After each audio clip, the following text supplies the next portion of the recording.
जैसा कि हम सब जानते हैं कि इंसान होना बहुत खुशकिस्मती की चीज़ है, लेकिन बहुत से लोग ऐसे हैं जो मसाइल की वजह से अपनी ज़िंदगी को मुकम्मल तौर पर ख़त्म करना चाहते हैं। ये कहानी सुसाइडल फैंटेसी पर मबनी है, जो कि एक कोरियन ड्रामा है, और इसमें हमें ग्रिम रीपर्स को देखने को मिलेगा जिनका काम खुदकुशी करने वाले अफराद को खुदकुशी करने से रोकना है, लेकिन इस दौरान उन्हें काफ़ी परेशानियों का सामना करना पड़ता है। इसलिए कहानी का मरकज़ी किरदार है जंग वो को एक बहुत बड़ा हादसा पेश आया जिसकी वजह से वो आधा इंसान और आधा रूह बन जाता है। लेकिन ये सब कहाँ से शुरू हुआ?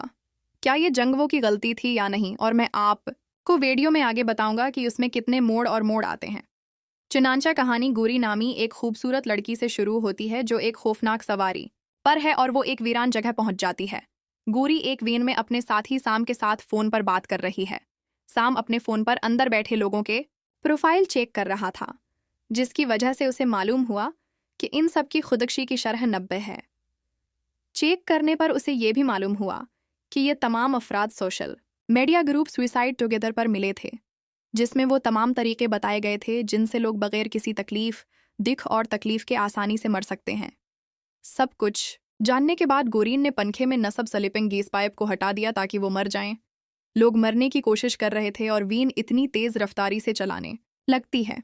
वैन बस से टकराने वाली है, लेकिन ऐसा कुछ नहीं होता। हकीकत में वो बस से गुजरते हैं। मौत को अपनी आंखों के सामने देखकर वो चारों बहुत खौफजदा हो जाते हैं और अपनी जान की भीख मांगते हुए कहते हैं कि हमें मुआफ कर दो, हम दोबारा ऐसा कुछ नहीं करने वाले हैं। गोरन का कहना है कि अभी कुछ देर पहले तुम लोग मरने की मंसूबाबंदी और साजिश कर रहे थे और अब तुम लोग जीना चाहते हो। वो चारों बहुत खौफजदा हुए और रोते हुए कहा कि हमें माफ़ कर दो, हमने अपनी जान की कीमत समझ ली है और दोबारा ऐसी घटिया हरकत नहीं करेंगे। जिसके बाद गिरानवान को टूटे हुए पल के ऊपर खड़ा कर देता है और वहां से भाग जाता है। साम ने अपना प्रोफाइल दोबारा चेक किया तो पता चलता है कि उसकी खुदकुशी की शरह बहुत कम हो गई है। ये मंजर हमारे खूबसूरत हीरोइन की तरफ मुंतकिल होता है, जिसे दिखाया गया है जो वहां 3 साल से मौजूद है। वो कोशिश कर रहा था लेकिन उसे कोई नौकरी नहीं मिल रही और आखिरकार वो इंटरव्यू देने के लिए एक कंपनी में पहुंच गया, जहां वो तमाम जवाबात बहुत अच्छे तरीके से दे रहा है और उसके साथ जो लड़की है वो सही तरीके से जवाब नहीं दे पा रही है। इसलिए वंतु सोचता है कि ये नौकरी उसे ही मिलेगी। वो बहुत खुश हो जाता है और अपनी उम्मी को ये सब खुशखबरी सुना रहा है। लेकिन फिर वो बास को इस लड़की के साथ देखता है और उसे पता चल जाता है, ये सोचकर कि ये इसका कोई रिश्तेदार है और लड़की को ये नौकरी मिल गई है, जिसकी वजह से वांगजो बहुत उदास हो जाता है। जबकि उसकी माँ, जिसका एक छोटा सा रेस्टोरेंट है, अपने तमाम ग्राहकों को मुफ्त खाना देना शुरू कर देता है क्योंकि आज उसके बेटे की नौकरी शुरू होने वाली थी। ये सोचकर कि गरीब वांग जो अपनी किस्मत पर गिरा है, वह अपने दोस्त के पास जाता है और बहुत ज्यादा पीने लगता है, यहाँ तक कि जब वो उसे रोकता है क्योंकि वो जदोजहद से तंग आ चुका था और फिर अपने घर चला जाता है। पल पर उसने एक शख्स को खुदकुशी करने की कोशिश करते देखा। वो उसे रोकने के लिए जाता है, लेकिन वो शख्स वंजू से ये कहते हुए लड़ना शुरू कर देता है कि अब मेरे रास्ते में मत आना। गोरन और साम भी एक दूर इमारत पर खड़े ये सब देख रहे हैं। विनाज ने उन्हें देखा, वो बिल्कुल उसके सामने आते हैं। गोरान ने उसे जोर से मारा। वांजन जाता है और वापस घर जाता है। साम ने उसे चेक किया और जब गोरन ने उससे पूछा तो वजन ठीक था। तुम क्यों मरना चाहते हो? वो शख्स कहता है कि मैं एक ऐसी बीमारी में मुब्तला हूं जो शायद जिंदगी में कभी ठीक ना हो सके। गोरन उसे बहुत समझाता है कि मरने के बाद तुम बहरहाल जहन्नम में जाओगे, क्योंकि जो लोग खुदकुशी करते हैं वो भी जहन्नम में जाते हैं, और जिसमें तुम्हें बहुत तकलीफें दी जाएंगी और तुम उसे बिल्कुल बर्दाश्त नहीं कर पाओगे। लेकिन वो आदमी उसकी बात नहीं मानता और दोबारा छलांग लगाने की कोशिश करता है, जहां तमाम परिंदे आकर उसे पकड़ लेते हैं, जिसे वो दोनों बचाने की कोशिश करते हैं। वो गैर मुतवाजिन होकर दरिया में गिर जाते हैं। सीम फिर अलार्म उठाता है और गौरम से ये कहकर जाने लगता है कि तुम यहाँ सब कुछ संभालोगे, मुझे घर जाना है। दोस्तों, मैं आपको बताता चलूं कि साम की खास बात यह है कि वो सिर्फ 8 घंटे काम करता है और उसके बाद वो जिस कीस पर काम कर रहा है उसे छोड़कर भाग जाता है। लेकिन उसके पीछे एक बहुत बड़ा राज है जिसके बारे में आप वीडियो में मजीद जानेंगे। ठीक है, जब गोरन वंजार को डूबने से बचाता है तो उसने अस्पताल में आंख खोली। वो कह रहा है कि अल्लाह का शुक्र है कि आखिरकार वो बच गया। लेकिन जैसे ही उसके हाथों पर नजर पड़ती है, वो सफ़ेद हो चुके हैं और उसके बड़े जिस्म पर नजर पड़ती है। वो बहुत डर जाता है। जब गौरण वहां पहुंचता है और उसे देखकर कहता है, तुम यहाँ क्या कर रही हो? मैं तो सिर्फ तुम्हारी वजह से मरने वाला था। जब गौरण कहता है कि मैं एक बदतमीज हूं, मैंने तुम्हारी जान बचाई है। वंजू कहता है कि मैं 2 जगहों पर कैसे हाजिर हो सकता हूं, क्या मैं जिंदा हूं या वाकई मर गया? गौरण उसे बताता है कि तुम 3 साल से कोमा में चले गए हो और वो बूढ़ा भी जिंदा है जिसकी जान तुमने बचाई थी। ये जानने के बाद वंजू को बहुत गुस्सा आता है। वंजू का कहना है कि मैंने सारी जिंदगी अपने लिए नौकरी तलाश की और अब मेरी ये हालत है। मैं 3 साल से कोमे में चला गया हूं। ऐसी जिंदगी गुजारना अच्छी बात नहीं। वो बहुत उदास है। गौरण उसे ये कहकर तसल्ली देता है कि फिक्र न करो, जो कुछ तुम्हारे साथ हुआ है वो शायद हमारी भी गलती है और इसलिए अब तुम मेरे साथ चलोगे और अब हदायतकार तुम्हारा फैसला लेने वाला है।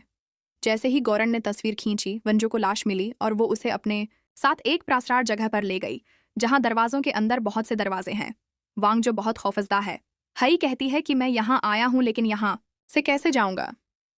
गौरान उनकी बातों पर मुस्कुराते हैं और साथ ही वो जहन्नम के रास्ते से भी गुजर जाते हैं, जिसे देखकर वंजो परेशान हो जाता है। जिसके बाद आखिरकार वो आफ्टर लाइफ ऑफिस पहुंच जाते हैं, जिसे देखकर फेंग को बहुत पसंद हो जाता है। हर कोई अपनी अपनी टीम के लिए काम कर रहा है। बहुत से ग्रिम रीपर्स वहां हैं जहां सिर्फ डायरेक्टर पहुंचता है, पहले वो किसी और शक्ल में होती है। वांग जंग ये देखकर हैरान रह जाता है। दूसरी तरफ जैकब को दिखाया गया है जो एक बार में गैंगस्टर की रूह कब्ज करने आया था। जैकब भी एक ग्रीम रीपर है जिसका काम रूहों को इकट्ठा करना है। गैंगस्टर उन तमाम ग्रीम रीपर्स पर हमला कर रहा है, लेकिन जैसे ही जैकब उसे पकड़ता है वो इन सब से माफ़ी मांगना शुरू कर देता है और कहता है मुझे माफ़ कर दो। लेकिन जैकब कहते हैं कि अब इन सब का कोई फ़ायदा नहीं, क्योंकि जहन्नम तुम्हारा इंतज़ार कर रही है। आपने अपनी ज़िंदगी में बहुत से बड़े काम किए हैं। दूसरी जानिब वो डायरेक्टर वनजू से बात कर रही हैं और उन्हें 2 ऑफर्स देती हैं, जिनमें पहली ऑफर ये थी कि आप अपने जिस्म में वापस जा सकते हैं, लेकिन आप 3 माह तक कोमा में रहेंगे। दूसरी ऑफर ये थी कि आप हमारे साथ रहकर 6 माह यहाँ काम कर सकते हैं, और अगर हमें आपका काम पसंद है तो 6 माह बाद आपको आपका जिस्म भी मिल जाएगा। आपको ये वापस मिल जाएगा और एक अच्छी नौकरी भी। लेकिन सोचिए, ये काम बहुत रिस्क वाला होने वाला है। जो पहला ऑप्शन चुनता है, डायरेक्टर उसे अपने जिस्मों के पास भेज देता है, लेकिन वहां जाने के बाद वो सब कुछ देख और सुन सकता था, लेकिन बोलने या अपने जिस्म के आज़ा को हरकत देने के काबिल नहीं था। उसके सामने उसकी माँ है जो उसे देखकर बहुत रो रही है, जिसकी वजह से वंजो को बहुत बुरा लगता है। डायरेक्टर वंजो को वापस बुलाता है। वंजो उसके पास है और कहती है कि ठीक है, मैं अपनी माँ को इस तरह रोते हुए नहीं देख सकता, इसलिए मैं आपके महकमा के साथ काम करने के लिए तैयार हूँ। वो डायरेक्टर को तमाम शाबाजात के बारे में बताती है। इसके बाद वो उसे कोरिया का महकमा दिखाती है और कहती है कि हम उनके लिए बहुत परेशान हैं, क्योंकि हर रोज़ 40 लोग अपनी जान ले लेते हैं और यहाँ शरह पैदाइश बहुत कम हो रही है, और इसलिए इंतज़ामी टीम में बहुत अच्छा काम करना ज़रूरी है। और वो गौरण के पास जाती है और कहती है कि अगर इस बार तुम्हारी टीम ने अच्छा काम न किया तो हमें हमेशा के लिए तुम्हारी टीम को तबाह करना पड़ेगा। गौरण, मैं इस टीम में नहीं थी जिसमें सिर्फ 2 लोग थे, फिर भी वो डायरेक्टर से कहती हैं कि मैं तमाम मामलात को अच्छी तरह से हल करने की पूरी कोशिश करूंगी। हदायतकार ने जंगवू को गौरण की टीम में भी शामिल किया, जहां उन्हें सॉन्ग नामी लड़की की इतला मिलती है जो अपनी जान कुर्बान करने वाली थी, लिहाजा वो उसे बचाने की कोशिश करते हैं। जंगली जाती है और उनके साथ जाती है, जहां गोरी उसे डांटती है और कहती है अपने काम का ख्याल रखना, हमारे मामले में दखल न देना और होशियारी का मजाहिरा न करना। वो इंसानी दुनिया में पहुंचकर सॉन्ग की तलाश शुरू कर देते हैं, जहां सांग की मनफी तवानाई सिर्फ बढ़ रही थी। इनके सामने वो सांग को देखते हैं जो जा रहा है और सड़क क्रॉस करते हुए गिरता है, जहां अचानक एक बाइकर फंसल जाता है जिसकी मोटरसाइकिल सांग से टकराने वाली थी। वांचू भी उसे बचाने जाता है, लेकिन फिर गोरन ने अपनी चटकी बचाई। वक्त रख जाता है। वो सॉन्ग के सामने जाती है और बाइक हटा देती है और वक्त फिर से चलने लगता है। वांचू भी ये देखकर बहुत हैरान हो जाता है। ये तीनों जाली फिल्म प्रोड्यूसर बनकर सनक गाने से मिलते हैं। वो उससे मिलने उसके दफ्तर पहुंचते हैं, क्योंकि वो जानते थे कि वो डिप्रेशन में है, इसलिए वो इस पर नजर रखे हुए हैं। सांग ने एक मशहूर किताब लिखी थी जो इनकी हकीकी जिंदगी पर मबनी थी, और उसमें उन्हें बहुत मारा गया था, लेकिन किसी को मालूम नहीं था कि ये किताब सॉन्ग की हकीकी जिंदगी पर मबनी है। आगे एक लड़की इंटरव्यू देने आती है। गाना उसका इंटरव्यू नहीं करना चाहता था, लेकिन बास उसे डांटता है, इसलिए उसे जबरदस्ती इंटरव्यू लेना पड़ा। लड़की का नाम माहू था, जो बार बार कलक करने की आवाजें निकालता है, जिसकी वजह से गाना बहुत डर जाता है। वो बाथरूम जाती है और अचानक रोने लगती है और उसे घबराहट के दौरे पड़ने लगते हैं। गोरान बाहर खड़ा ये सब देख रहा था। हकीकत जानने के लिए गोरान वांशु के साथ सांग की याद में जा रहा है, लेकिन फिर शाम का अलार्म बज जाता है और वो काम बीच में छोड़कर कहीं चला जाता है। गोरन मेमोरी की कलीद इस्तेमाल करता है और वान जान के साथ गाने की याद में जाता है। वो अंदर जाती है और उसे कुछ उसूल भी बताती है कि सॉन्ग की याद में किसी चीज़ को हाथ न लगाएं और लोगों को हमारी मौजूदगी का एहसास ना हो, वरना हम हमेशा उसकी याद में कैद रह सकते हैं। जैसे ही वो लोग उसकी याददाश्त के अंदर जाते हैं, वंजू को यकीन नहीं आता था कि वो वाकई सांग की याददाश्त के अंदर हैं, हालांकि वो वहाँ मीहो को भी देखता है। वो लोग सॉन्ग के हाई स्कूल की याददाश्त में थे, जहाँ मीहो सॉन्ग को बहुत परेशान कर रहा था। अपनी सहेलियों के साथ मिलकर उसे बहुत मार रही थी और वो उसे मार रही थी, और कलम दबाते हुए उसने कहा कि जब भी तुम ये आवाज़ सुनो तो हंसना पड़े, वरना तुम्हारे लिए अच्छा नहीं हो गा। ये सब देखकर वांचो को बहुत गुस्सा आ रहा है और वो उन्हें रोकने के लिए जाता है, लेकिन फिर गोरन ने उसका हाथ पकड़कर कहा कि अगर उन्हें हमारी मौजूदगी का इल्म हुआ या तुमने किसी चीज़ को छू लिया तो हम हमेशा के लिए उसकी याद में उटिक जाएंगे। अगला मंजर क्लासरूम में दिखाया गया है। जब भी मियाँ इस कलम पर कलक करती है, गाना न चाहते हुए भी सबके सामने हंसने लगता है, और इस तरह वो उसे हर रोज़ बदमाश करते थे। एक दिन सॉन्ग का दोस्त उसे मियाँ और उसके बदमाश दोस्तों से बचा रहा है, जहाँ वो उसके दोस्त को भी छूने लगते हैं, लेकिन सोंग उसे रोकता है और माफ़ी मांगता है और उसके हाथ से कलम छीन लेता है और उस पर कलक करते हुए रोने लगता है, और वो कहती है कि जो चाहो हो जाएगा, मेरे दोस्त को छोड़ दो। जिसके बाद वो फिर उसे बहुत बुरी तरह मारना शुरू कर देते हैं, और इस बार वांग जो उसे बचाने में नाकाम रहता है और सोंग उसे नहीं देख पाता। मिया और इसके दोस्तों को वांग जो की मौजूदगी का एहसास होता है और कुछ ही देर में गाने की याददाश्त टूटने लगती है। वो इसमें फंसने लगते हैं। गोरन गुंजू को लेजर से गोली मारती है और वहां से स्कूल के अंदर भाग जाती है, लेकिन वहां भी याददाश्त खत्म हो जाती है। आहिस्ता आहिस्ता गोरन जल्दी से अपनी मेमोरी की चाबी इस्तेमाल करती है और वो सीधी ट्रेन तक पहुंच जाते हैं, लेकिन ट्रेन के तमाम शीशे भी टूटने लगते हैं। वो किसी न किसी तरह वहां से फरार होते हैं और आखिरकार हकीकी दुनिया में पहुंच जाते हैं। गोरान उस सब के लिए वांचू को बहुत डांटता है और कहता है कि हम उसकी याद में हमेशा के लिए फंस सकते थे। उसके अलावा जैसे ही वो चाबी मांगती है, वो देखती है कि चाबी टूटी हुई थी, जिससे गौरीन गोरांग को वंजो पर और भी गुस्सा आने लगता है। दूसरी तरफ माहो अपने बचपन के दोस्तों के साथ गाने का मजाक उड़ा रही है और उसके बारे में बहुत मनफी बातें कर रही है, जबकि सांग भी बहुत रो रहा है क्योंकि माहो गाने की लिखी हुई किताब को अपना कहकर मशहूर होने की कोशिश कर रही थी, जिससे उसे बहुत तकलीफ होती है। जबकि गोरांग और वंजो भी आपस में बातें कर रहे हैं कि काश गाना उसकी यादों को बरकरार रखे। अगर वो उससे बाहर नहीं आती तो वो जल्द ही खुदकुशी की कोशिश कर सकती है। उसके बाद माह दोबारा इंटरव्यू देने जाती है।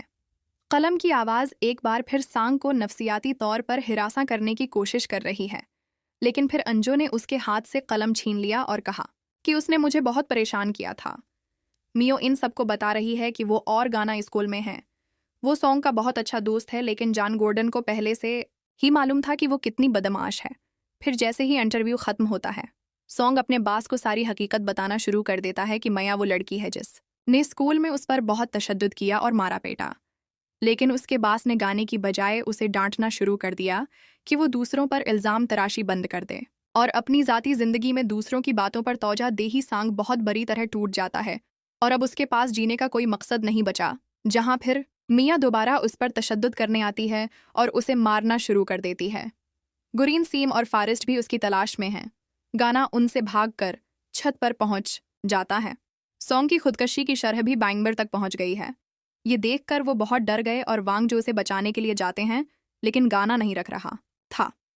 गोरन और साम भी उसे समझा रहे हैं और गोरान कहता है कि खुदकशी करने के बाद तुम सीधी जहन्नम में जाओगे और उसकी सज़ा उससे भी बदतर होने वाली है। वो ये भी कहते हैं कि तुम बहुत मजबूत लड़की हो जो इस सब से बहुत आसानी से निकल सकती है। ये आप अच्छी तरह जानते हैं। गौर से सोचो, मैं वही बातें कह रहा हूं जो तुम हर रात सोने से पहले अपने आप से कहते थे।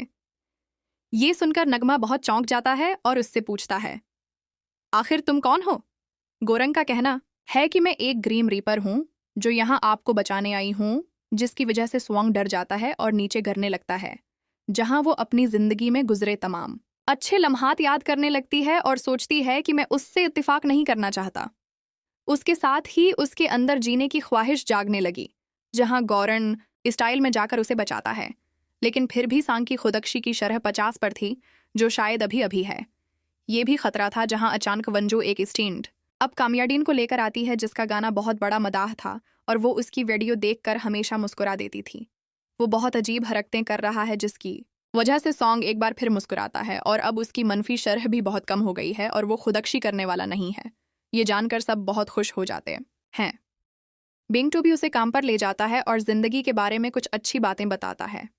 अगले मंजर में गोरन सीधा मीवा के पास जाता है और उसे सॉन्ग से माफ़ी मांगने का एक आखिरी मौका दे रहा है, लेकिन वो नहीं मानती और वहां से निकलना शुरू कर देती है। गोरन बहुत गुस्से में आता है और उसे जोर से मारता है, उसे गाने की यादों में भेज देता है, जहां मियोह वही महसूस कर रहा है जैसा कि गाना धुंस के दौरान महसूस करता था। हर चीज का सामना करने के बाद माहू बहुत रोने लगती है और गोरन से माफ़ी मांगती है। गोरन मतालबा करता है और कहता है कि सिर्फ चंद सेकंड में आप इस हालत में होंगे। जरा सोचिए, गाना बरसों से इस सब का सामना कर रहा है और वो माहू को वो खबरें भी दिखाती है जिसमें उसकी सारी हकीकत सबके सामने आ गई थी कि वो बच्चों को कितनी बदतमीजी करती थी और कितनी बड़ी झूठी है। रीन ये कहकर वहां से चला गया कि अब ये तुम्हारी जिंदगी है और खुदकशी करने का सोचना भी मिट, वरना अब तुम जिस जहन्नम में जा रहे हो तुम्हें इस मीहो से भी ज्यादा सामना करना पड़ेगा। की के दोस्त इस पर हंस रहे हैं, जहां गोरियो भी उन्हें सांग की यादों में भेज देता है और बास का भी सारा गड़बड़ हो गया और वो भी मुकम्मल तौर पर बर्बाद हो जाता है।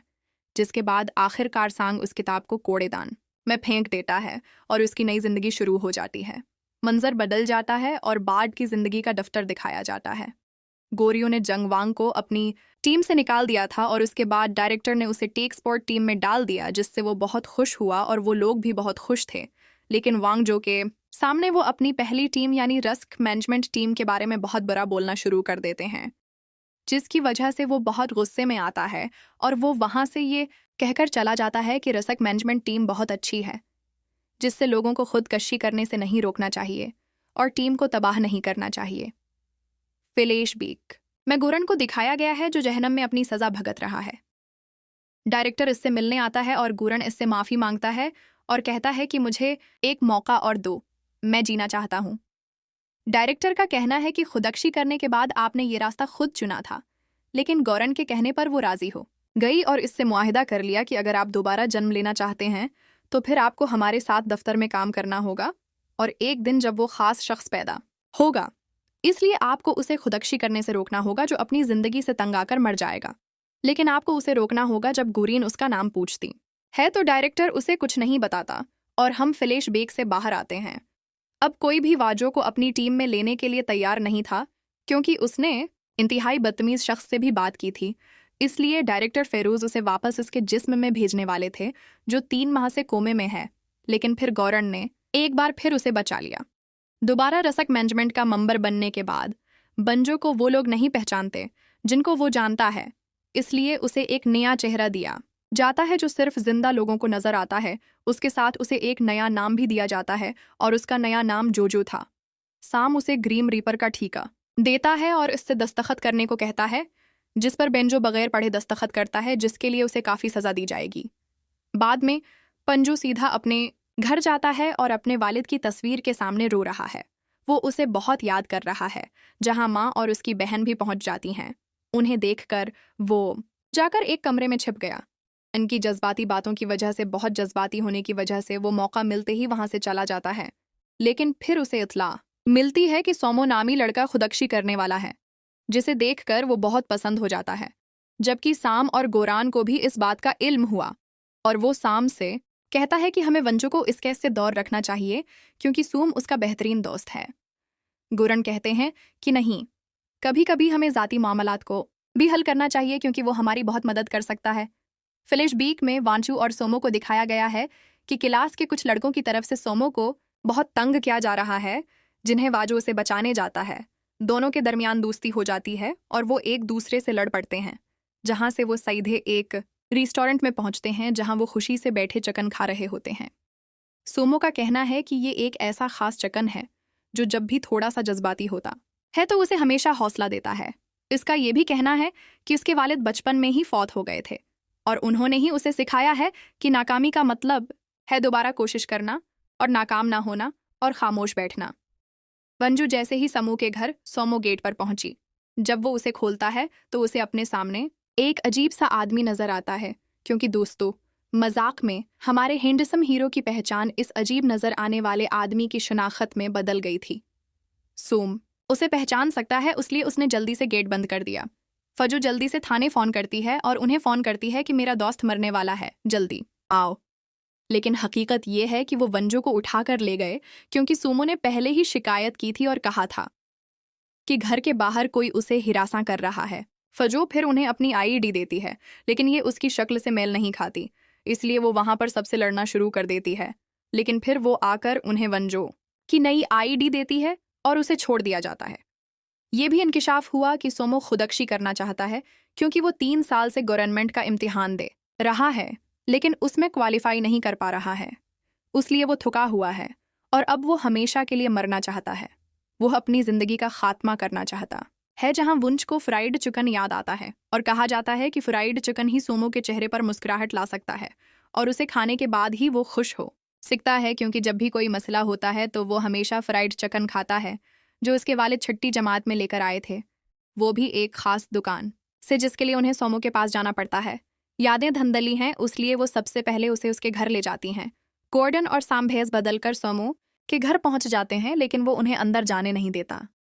वंजू ने सोमो को एक पैगाम भेजा जिसमें लिखा है कि नाकामी का मतलब है दोबारा कोशिश करना और हार मानकर बैठना नहीं। चला जाता है। वो तीनों दौड़ते हुए उसके पीछे चले जाते हैं, जबकि इसी अस्पताल में याकूब भी अपनी टीम के साथ रूह इकट्ठा करने पहुंच गया था। लेकिन हैरानकुन बात यह है कि जैसे ही वंजू उसके जिस्म के करीब आती है, उसके जिस्म की हालत खराब होने लगती है और वो सांस लेने से भी कासिर रहता है।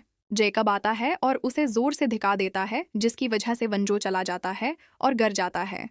सीम और गॉर्डन भी उसी वक्त वहां पहुंच जाते हैं। जेकब चीखता है और कहता है कि नया मेंबर, जो कि टीम मैनेजर जो हल से आया है, उसे कवानीन का इल्म नहीं है। लगता है आपकी टीम बहुत जल्द तबाह होने वाली है। जैसे ही जेकब की नज़र सोमो की मनफी शरह पर पड़ी, तो वो कहता है कि वो अपनी टीम पहले ही भेज देगा, क्योंकि ऐसा लगता है कि वो बहुत जल्द मरने वाला है और तुम लोग उसे बचा भी नहीं पाओगे। ये कहकर वो वहां से चला गया। यहाँ सीम वंजो को भी बहुत गुस्सा आने लगता है, क्योंकि उसने बगैर पढ़े माहदा कर लिया था। सबसे बड़ा उसूल ये था कि अगर वो गलती से उसके हकीकी जिस्म के करीब आ जाए तो उसकी मौत हो सकती है। सीम और वांचू दोनों आपस में लड़ रहे थे, जहां गुरन ने उन्हें डांट कर सोमो के पास ले लिया, जो बहुत उदास बैठा था और जो उसे एक भूसे के साथ मशरूब दे रहा था, जैसे सोम वंजो को देता था। लेकिन खूबसूरत वंजो के चेहरे पर उसे वही बूढ़ा नजर आ रहा था। शराब पीने के बाद सोमो बहुत नशे में हो चुका था, इसलिए उस बूढ़े को वंजो समझकर जज्बाती अंदाज में उसे अपनी सारी बातें बताने लगता है। मैंने बहुत मेहनत की, बहुत मुतालहा किया, फिर भी मैं अपना इम्तिहान पास करने के काबिल नहीं हूँ। बाकी सब पास हो रहे हैं और मैं इस वक्त जहन्नम की तरह महसूस कर रहा हूँ। वो बहुत उदास है, जिसकी वजह से सोमो की मनफी शरह मुसलसल बढ़ रही थी। ये देखकर सब बहुत डर जाते हैं, जिसके बाद वांचू का कहना है कि हमारे पास फ्राइड चिकन के अलावा कोई चारा नहीं है।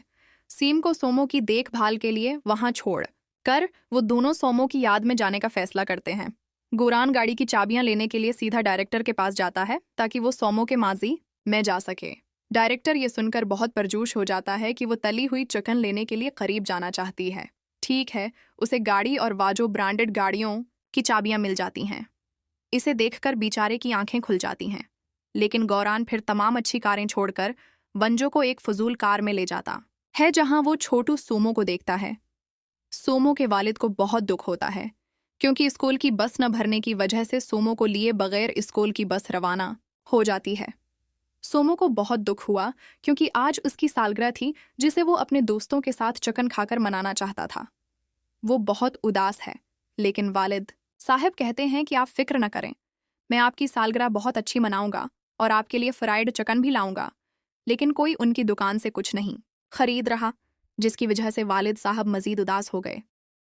जैसे ही पापा वहां से निकलते हैं, वंजू छोटू सम से फ्राइड चिकन शॉप के बारे में पूछने लगती है, लेकिन वही दुकान रह गई थी।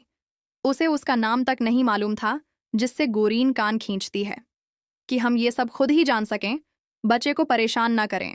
और साथ ही ये भी पता चला कि सोमू की माँ अस्पताल में दाखिल है और वालिद के पास उसके इलाज के लिए पैसे नहीं हैं, इसलिए अब उसे भी अस्पताल से निकाल दिया जाएगा। घर पहुंचते ही देखते हैं कि किराया न देने की वजह से उनका सारा सामान घर से बाहर फेंक दिया गया है, जिसकी वजह से सोमू बहुत रोने लगता है। अबा को भी बहुत दुख होता है। वो सोमू को अस्पताल में छोड़कर वहां से ये कहकर चला जाता है, मैं तुम्हारे लिए फ्राइड चिकन जरूर लाऊंगा, ताकि यहाँ सोमू का मनफी रेट पे शामिल हो जाए और वो उठकर मरने के लिए रवाना हो जाए। जब साम उसे बार बार रोक रहा है, गोरन और वंजो समू के वालिद का पीछा कर रहे हैं, क्योंकि वो बहुत तेज गाड़ी चलाकर मोटा चिकन हासिल करने जा रहे थे। लेकिन गांव समझता है कि वो कार में हादसा पेश करना चाहता है, ताकि इसकी मौत के बाद इसके खानदान को इंश्योरेंस ना मिले। कार टकराने वाली है, लेकिन फिर गौरन अपनी सुपर नेचुरल पावर का इस्तेमाल करती है जैसे ही वो वक्त को रोकता है। नजू ने सोमू के डेड को बहुत समझाता है, लेकिन वो समझ नहीं पाता। जहां गौरन आता है और उसे जोर से थप्पड़ मारता है और कहता है कि तेरे घर वाले तेरे मंड से खुश नहीं होंगे, बल्कि और ज्यादा नाखुश होंगे। वो उसे बहुत समझाती है कि जिंदगी में सिर्फ तुम्हारी जिंदगी ही दुख लाएगी। नहीं, यहाँ बहुत से लोग हैं जो उदास हैं, लेकिन फिर भी वो सिर्फ और सिर्फ उनके लिए जीना चाहते हैं। वो इन लोगों के साथ रहना चाहते हैं जो इनसे प्यार करते हैं। समू के साथ भी ऐसा ही होता है, लेकिन जैसे ही उसे मौका मिलता है, समू वहां से भाग जाता है, सिर्फ दोबारा मरने के लिए। बेचारा साम फिर उसे ढूंढता रहता है। पंजो सोमो के वालिद से कहती है कि फिक्र न करें, हम सोमो के लिए चिकन ले आएंगे। उनके जाते ही तमाम दुकानें बंद हो जाती हैं और वहां कोई नहीं होता। दुकान खली नहीं थी, सिर्फ एक दुकान खली थी और उसका नाम जमन कीच है, क्योंकि जमन कीच उनके आफ्टर लाइफ इमिग्रेशन ऑफिस का भी नाम था, जिससे गोरीन समझती हैं कि इसमें डायरेक्टर का जरूर कोई किरदार है। शायद वो उसकी मदद कर रही है। अंदर जाते ही चिकन बनाने का सामान है और कुछ नहीं। किसी न किसी तरह उन्होंने इंतजाम किया और गांचों को भी पहनाने का इंतजाम कर लिया। लिबास जो गोरीन नहीं पहनती, लेकिन वो बहुत ज्यादा है। वो फरमाइश करने लगता है और उसे पहनने के बाद दोनों बहुत प्यारे लग रहे थे। ठीक है, वो जाकर छोटी सूमो को दे देते हैं।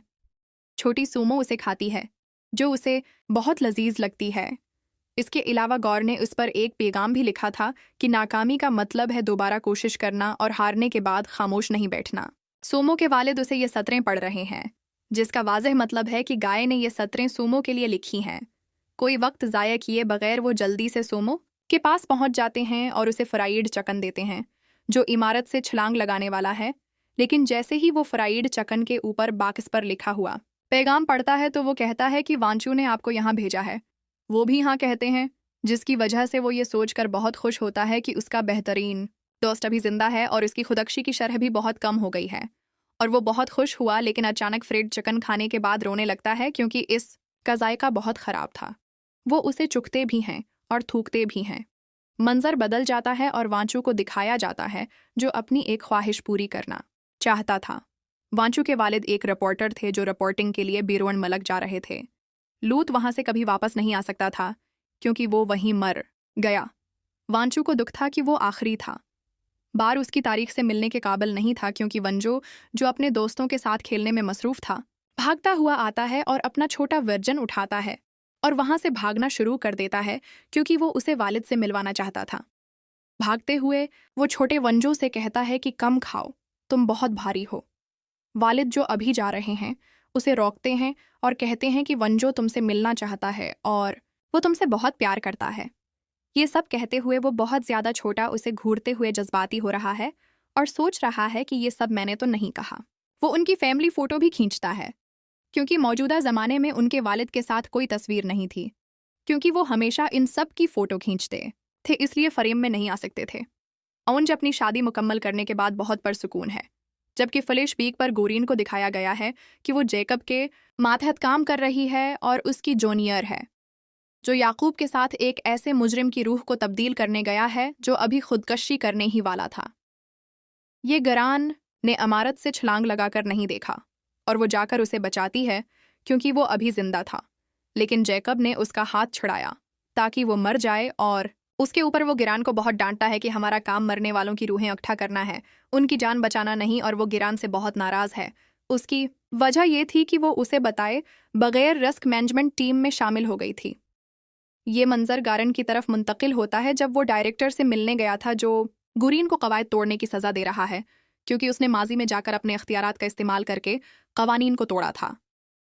साम और वंजू बाहर उस का इंतज़ार कर रहे हैं। वंजू बहुत मुजरिम महसूस कर रही है क्योंकि वंजू के कहने पर गौरंग ने उसकी मदद की थी और इसीलिए अब उसे सज़ा मिल रही है। गौरंग जैसे ही बाहर निकली तो उसके हाथ में एक अंगूठी थी जिसका वाज़ेह मतलब था कि वो एक हफ्ते तक अपने अख्तियारात का इस्तेमाल नहीं कर सकती। लेकिन अगर उसने ऐसा करने की कोशिश भी की तो वो आहिस्ता आहिस्ता बेदार हो जाएगी और उसके तमाम अख्तियारात भी ख़त्म हो जाएंगे। वो राख में बदल जाएगी। वह नंजू से बार बार सूरी कह रहा है, जहाँ रन कहती है कि अगर तुम्हें अपनी गलती का इतना पछतावा हो रहा है तो जाकर मेरे लिए काफ़ी ले आओ ताकि मैं तुम्हें माफ़ कर दूं। ये सुनकर वो फ़ौरन काफ़ी लेने चला गया जहाँ उसे नरिया नामी लड़की की रूह मिली। वंजू उसे बहुत नज़रअंदाज करने की कोशिश कर रहा था, लेकिन नारिंग जानता था कि वंजू उसे देख सकती है, इसलिए नारिंग बहुत अजीब व गरीब हरकतें करने लगता है। वो इसके साथ नाचने लगती है और इसे देख कर लोग समझते हैं कि वंजो पागल हो गया है। दोस्तों, नारिंग वही लड़की है जिसकी रूह को अस्पताल ले जाया गया था। जेकब और उसकी टीम जमा करने गई थी जब जेकब गोरन और नारिंग अपनी टीम को बहुत ताने दे रहे थे। इसी वक्त नारिंग को रसक मैनेजमेंट टीम के बारे में सब कुछ मालूम हो गया था कि ये लोग खुद कशी करने वालों को खुदकशी करने से रोकते हैं, जिसके बाद वो वहां से भागी और जैकब और उसकी टीम से बचते हुए गोरन और वान जान की तलाश कर रही थी क्योंकि उसका शौहर खुदकशी करने वाला है। वो उसे बचाना चाहती है और इसलिए उनसे मदद मांगती है। नारायण के शौहर जान की शरह भी मनफी है। वो बहुत बुलंद था क्योंकि उसने खुदकशी करने की कोशिश की थी, लेकिन वो बच गया और अब अस्पताल में दाखिल है, लेकिन वो दोबारा मरने के लिए चला जाता है। नारिंग इससे मदद मांग रहा है जहां फिर जैकब अपनी टीम के साथ पहुंच गया। नारिंग डर के मारे वहां से भागता है और अंजुस का पीछा करता है। जैकब गोरन से नारिंग के बारे में पूछता है, लेकिन वो कहती है कि मैं आपको उसकी रूह नहीं दे सकती क्योंकि उसका ताल्लुक मेरे केस से है। जैकब को बहुत गुस्सा आता है। गोरी उसका गला घूंट कर कहती है कि तुम मेरी जूनियर रही हो, इसलिए तुम अच्छी तरह जानती हो कि अगर मुझे रूह न मिली तो क्या हो सकता है। मेरे मामले में पाँव रखना बंद करो, ये कहकर वो उसे धमकी देता है और वहां से चला जाता है। जबकि नारिंग बहुत गमगीन है और सीम को अपने माजी के बारे में बताता है कि वो बीली डांसर हुआ करती थी, लेकिन एडिशन से पहले उसकी टांग में चोट आई जिसकी वजह से वो दोबारा कभी डांस नहीं कर सकेगी। इसका ख्वाब भी चुकनाचौर हो गया, इसलिए वो मरना चाहती थी, लेकिन एक दिन जान ने आकर उसे बचा लिया। जान एक स्ट्रेट मूसीकार था और मूसीकी उसकी जिंदगी थी। अपनी रोजी कमाने के लिए वो पार्ट टाइम जॉब करते थे और अपने गाने भी खुद लिखते थे। नार को जान की ये सब बातें बहुत पसंद थीं और वो उसके अर्धगर्द पीछे चलती थी। जान अपनी जिंदगी में बहुत तन्हा था और एक दिन उसकी तबीयत बहुत खराब हो गई जहां नारिंग ने उसका पूरा ख्याल रखा था, जिसकी वजह से आहिस्ता आहिस्ता उनके दरमियान मोहब्बतें पड़ने लगें, जिसके बाद दोनों ने शादी कर ली। दूसरी जानिब गौरन डॉक्टर बनकर जान से मिलने गई थी और जेब से जहर की गोलियां निकालते हुए उसने कहा कि क्या तुम वाकई सोचती हो कि मरने के बाद तुम अपने आशिक से मिल पाओगे? जान का कहना है कि नारिंग की वजह से मेरी जिंदगी खुशियों से भरी थी, लेकिन उनके जाने के बाद मुझे जिंदगी गुजारनी पड़ी। मेरा अब कोई मकसद नहीं है। ठीक है, अगर आप चाहें तो आप ये गोलियां अपने पास रख सकते हैं क्योंकि मेरे पास मरने के और भी बहुत से ऑप्शन हैं। जान को बहुत गुस्सा आता है और कहता है कि तुम जानना चाहते हो कि मैं क्यों मरना चाहता हूँ, क्योंकि मैंने नारिंग की जान ले ली है और यही मेरी मौत की सबसे बड़ी वजह है। ये सुनकर गोरन को बहुत प्यार आता है। गोरन अपनी पिछली जिंदगी को याद कर रही थी जो राजा महाराजा के ज़माने की है। गोरन जान की शादी एक फौजी अफसर से होने जा रही है। दोनों बहुत प्यार से बात कर रहे हैं और उनका कहना है कि मुझे सिर्फ इस बात का दुख है कि शादी के बाद मुझे तुम्हें छोड़कर दोबारा अपनी नौकरी पर जाना पड़ेगा। उनका कहना है कि सरख रंग आपको बहुत सूट करता है और इसीलिए गोरान हमेशा सरख रंग का आई शेडो लगाता है। मंजर बदल जाता है। जान गोरन के साथ था और वो उसे नारायण और अपने बारे में सब कुछ बता रहा है। ऐसा होता है कि वो हमेशा साथ रहते थे, इकट्ठे घूमते थे, खाते पीते थे और खूब मज़े करते थे। एक दिन वो गाड़ी में समंदर की तरफ जा रहे हैं। जान बहुत थके हुए थे क्योंकि वो सारी रात बैठकर गाना लिख चुके थे, इसलिए नारिंग गाड़ी चला रहे थे, लेकिन अचानक उनकी गाड़ी दूसरे ट्रक ड्राइवर से टकरा गई क्योंकि वो लेटा था और सो रहा था और जान ने इल्ज़ाम अपने सिर लेते हुए कहा कि अगर मैंने उस दिन गाड़ी चलाई होती, आज ऐसा ना होता तो मैं नारंग की जगह होता। वो बहुत गुस्से में आता है और वहां से चला जाता है। गौरन सीधी नारंग जाती है, जहां वो नारंग से दरख्वास्त करती है और कहती है कि वो किसी भी कीमत पर अपने शवहर को बचाना चाहती है, जिसके लिए वो कुछ भी करने को तैयार है। लेकिन फिर जैकब की टीम वहां पहुंच जाती है। गौरन नारंग के साथ भागता है और साम इनका सामना करता है। इन सब के दरमियान जबरदस्त लड़ाई है। सबको हिरा दिया क्योंकि सीम के पास इन सब के साथ कुछ पुराने स्कूर थे। जिसके बाद जब गुरन ने पूछा कि जान अपनी मौत का जिम्मा दार खुद को क्यों ठहरा रहा है, तो नारंग उसे बताता है कि जब जान पैदा हुआ तो उसकी माँ मर गई, जिसके लिए उसके वालिद ने उसे मौत इल्जाम ठहराया और वो जान से कभी प्यार नहीं करता था। जिसके बाद उसने भी खुदकुशी कर ली। जान बहुत अकेला हो गया था, जिसकी वजह से बाद में उसके चचा और जान का बहुत ख्याल रखने लगा और उसने जान को बहुत खुश किया। वो बहुत प्यार से रहते थे, लेकिन एक दिन वो भी हादसे में मर गई, जिसके बाद वो खुद को बदकिस्मत समझने लगा क्योंकि वो जिसके साथ रहा सब मार दिया गया या हमेशा के लिए उससे दूर चला गया। जिससे तंग आकर उसने कई बार खुदकुशी की कोशिश की, लेकिन वो बच गया और एक दिन सड़क पर मौसीकी सुनाई दी, जिससे उसे बहुत सुकून मिला। इसके बाद से मौसीकी उसकी जिंदगी बन गई थी। लेकिन जब एक दिन उसने उसे अपने वालिदैन से मिलवाया तो उनके वालिदैन ने कहा कि जान के पास अच्छी नौकरी नहीं है, इसलिए नारंग कभी खुश नहीं होगा। और जान ने भी ये सुना था, जिसकी वजह से वो उसे छोड़कर वहां चला गया। जिसके बाद नारायण उसे तसल्ली देने जाता है। बारिश बहुत हो रही थी और वो बहुत रो रही थी। जान का दिल भी पिघल जाता है और वो भी उसे ठीक ही कहता है कि मैं भी तुम्हारे बगैर नहीं रहूंगा। मंजर बदलता है। वो अस्पताल पहुंच चुके थे, लेकिन जान वहां नहीं है जहां जैकब पहुंचे, क्योंकि वो नारंग को लेने आया है। गौरन जैकब से बचने के लिए अपनी ताकत का इस्तेमाल शुरू कर देती है। वो हर जगह टेलीपोर्ट करना शुरू कर देते हैं, लेकिन उससे गौरन बहुत कमजोर हो जाता है और नारंग भी उनसे अलग हो जाता है।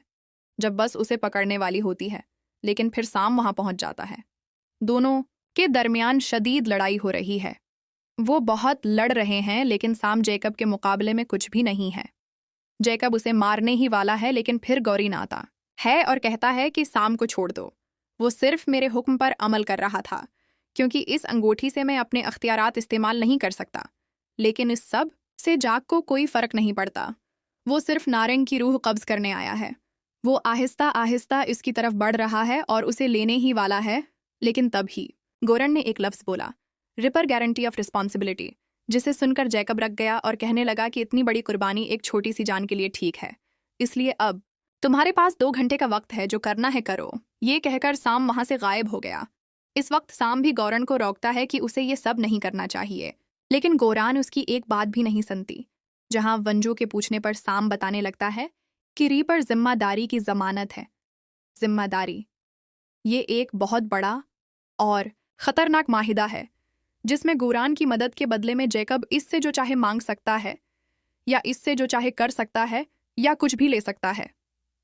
ये मुआहिदा इनकी कंपनी से मुताल्लिक नहीं था, इसलिए डायरेक्टर भी उसकी मदद नहीं कर सकेगा, जिसकी वजह से वो मजीद परेशान हो जाते हैं, क्योंकि अब ज़ीक कुछ भी मांग सकता है। गार्डन मुस्कुराता है और वांच को बताता है कि तुम वही हो। वो कह रहे थे कि मैं पत्थर दिल आदमी हूँ, शायद अब आपको जवाब मिल गया हो। जिसके बाद वो फिर जान को लेकर जाने लगे। इसी वक्त हम देखते हैं कि नारंग जान को ढूंढता है, लेकिन वो उसे नहीं देख पाता और उसका दोस्त चला जाता है। फिर फलेशबीक में दिखाया गया है कि जान अस्पताल से सीधा नारंग के जनाजे के लिए गया है, लेकिन उसके वालिद उसे अंदर नहीं आने देते, ये कहते हुए कि आज सिर्फ तुम्हारी वजह से मेरी बेटी की मौत हुई है और वो हमारे साथ नहीं है। वो हर चीज़ का जिम्मेदार है। वो जान पर इल्ज़ाम लगाने लगते हैं, जिसका जान के दिमाग पर बहुत बुरा असर पड़ता है। आहिस्ता आहिस्ता इसकी खुदकुशी की शरह बढ़ रही है और वो मरने के लिए सीधा इमारत की छत पर जाता है, लेकिन वहाँ गौरीन उसे रोक लेती है। जान बहुत रोता है और कहता है कि मैं एक इफरीत हूँ, मैं जीना नहीं चाहता क्योंकि मैंने ही नारंग को मारा है। गौर उसे समझाती है कि ये जिंदगी तुम्हारी नहीं बल्कि नारंग को दी गई है, इसलिए तुम मर नहीं सकते क्योंकि वो भी यही चाहती है। तुम जिंदा रहो। जिससे पता चलता है कि जब इनका ट्रक से हादसा होने वाला था तो नारंग ने जानबूझकर गाड़ी का रख जान की तरफ मोड़ दिया था ताकि उसे बचाया जा सके। और ये जानकर कि नारंग वहीं मारा गया तो जान और भी बुरी तरह रोने लगता है और कहता है कि मुझ में ऐसी क्या खास बात है कि उसने मेरी जान कुर्बान कर दी। ये कहकर वो वहां से छलांग लगाता है, लेकिन फिर गौरान उसे सही वक्त पर पकड़ लेता है और अपनी सपर कुदरती ताकत का इस्तेमाल करते हुए वो नारंग के लम्स को जादुई लम्स में बदल देती है और जैसे ही वो जान को छूती है वो एक अलग ही दुनिया में चला जाता है। नारंग जान को समझाता है कि तुम्हें हम दोनों के लिए जीना पड़ेगा ताकि हम दोबारा मिल सकें। जान रोते हुए कहता है कि तुम्हारा मैं तुम्हारे बगैर नहीं रह सकूंगा, जहां नारंग कहता है कि मैं हमेशा तुम्हारे साथ हूं, मैं सिर्फ ये चाहता हूं कि तुम अपनी जिंदगी का भरपूर लुत्फ उठाओ। जैसे ही तुम्हारा वक्त खत्म होगा हम दोनों एक बार फिर मिलेंगे। ये कहकर वो उसे अंगूठी पहना देती है जिससे जान को बहुत हिम्मत मिलती है और उसके मनफी रेट भी मुस्बत में बदल जाते हैं। लेकिन उसकी ताकत इस्तेमाल करने की वजह से गिरान कमजोर और बेहोश हो जाता है। वंजो भी वहां पहुंच गया। नारंग इन सब का शुक्रिया अदा करता है और फिर जैकब की टीम के साथ हंसते हुए चला जाता है। विनाज इन सब को देखकर बहुत जज्बाती हो गया था।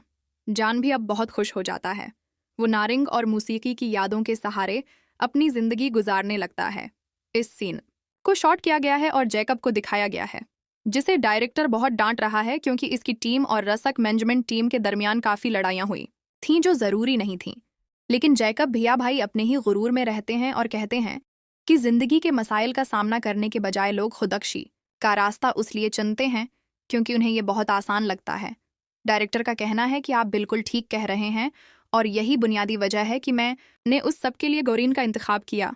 जहां फिल्लेश बीक में दिखाया गया है कि डायरेक्टर ने रस्क मैनेजमेंट टीम बनाई थी क्योंकि जहन्नम में भीड़ बढ़ रही थी और केसेस की तादाद बढ़ रही थी। लिहाजा खुदकशी का एक ही हल था और वो ये कि खुदकशियों को रोका जाए, और वो ये है कि उन्होंने दोबारा एक रसिक मैनेजमेंट टीम बनाई थी जिसका मैनेजर उन्होंने गोरीन को मुकर्रर किया था जो पहले जेकब का असिस्टेंट था और उसकी टीम में शामिल था। यही वजह है कि जेकब उससे नफरत करता है। अब रास्ते में उसकी मुलाकात गोरीन से हुई जिससे वो कहता है मुझे उम्मीद है कि तुम्हें अपना मुआहदा याद होगा। वो ये भी कहती है कि फिक्र न करो, तुम जो चाहोगे तुम्हें मिल जाएगा। बाद में वो डायरेक्टर को देने के लिए नारंग और जान की रिपोर्ट बना रही है जिसमें वनाज उसकी मदद कर रहा है और उससे ये भी पूछता है कि जान ने ऐसा किया जुर्म किया है कि वो तमाम लोग जो उससे प्यार करते थे आहिस्ता आहिस्ता उससे दूर होने लगे। गौर ने उसे समझाते हुए कहा कि किसी शख्स की जिंदगी का वक्त पहले से तय होता है, लेकिन ये खुदकशी या हादसे की वजह से बदल सकता है। जैसे ट्रक ड्राइवर जिसका नारंग की कार से हादसा हुआ था, अगर वो थुक्का हुआ था, अगर सोया ना होती तो नारंग जिंदा होता, लेकिन परेशान होने की कोई बात नहीं क्योंकि नारंग और जान एक दूसरे के साथी हैं, इसलिए वो दोबारा जरूर मिलेंगे।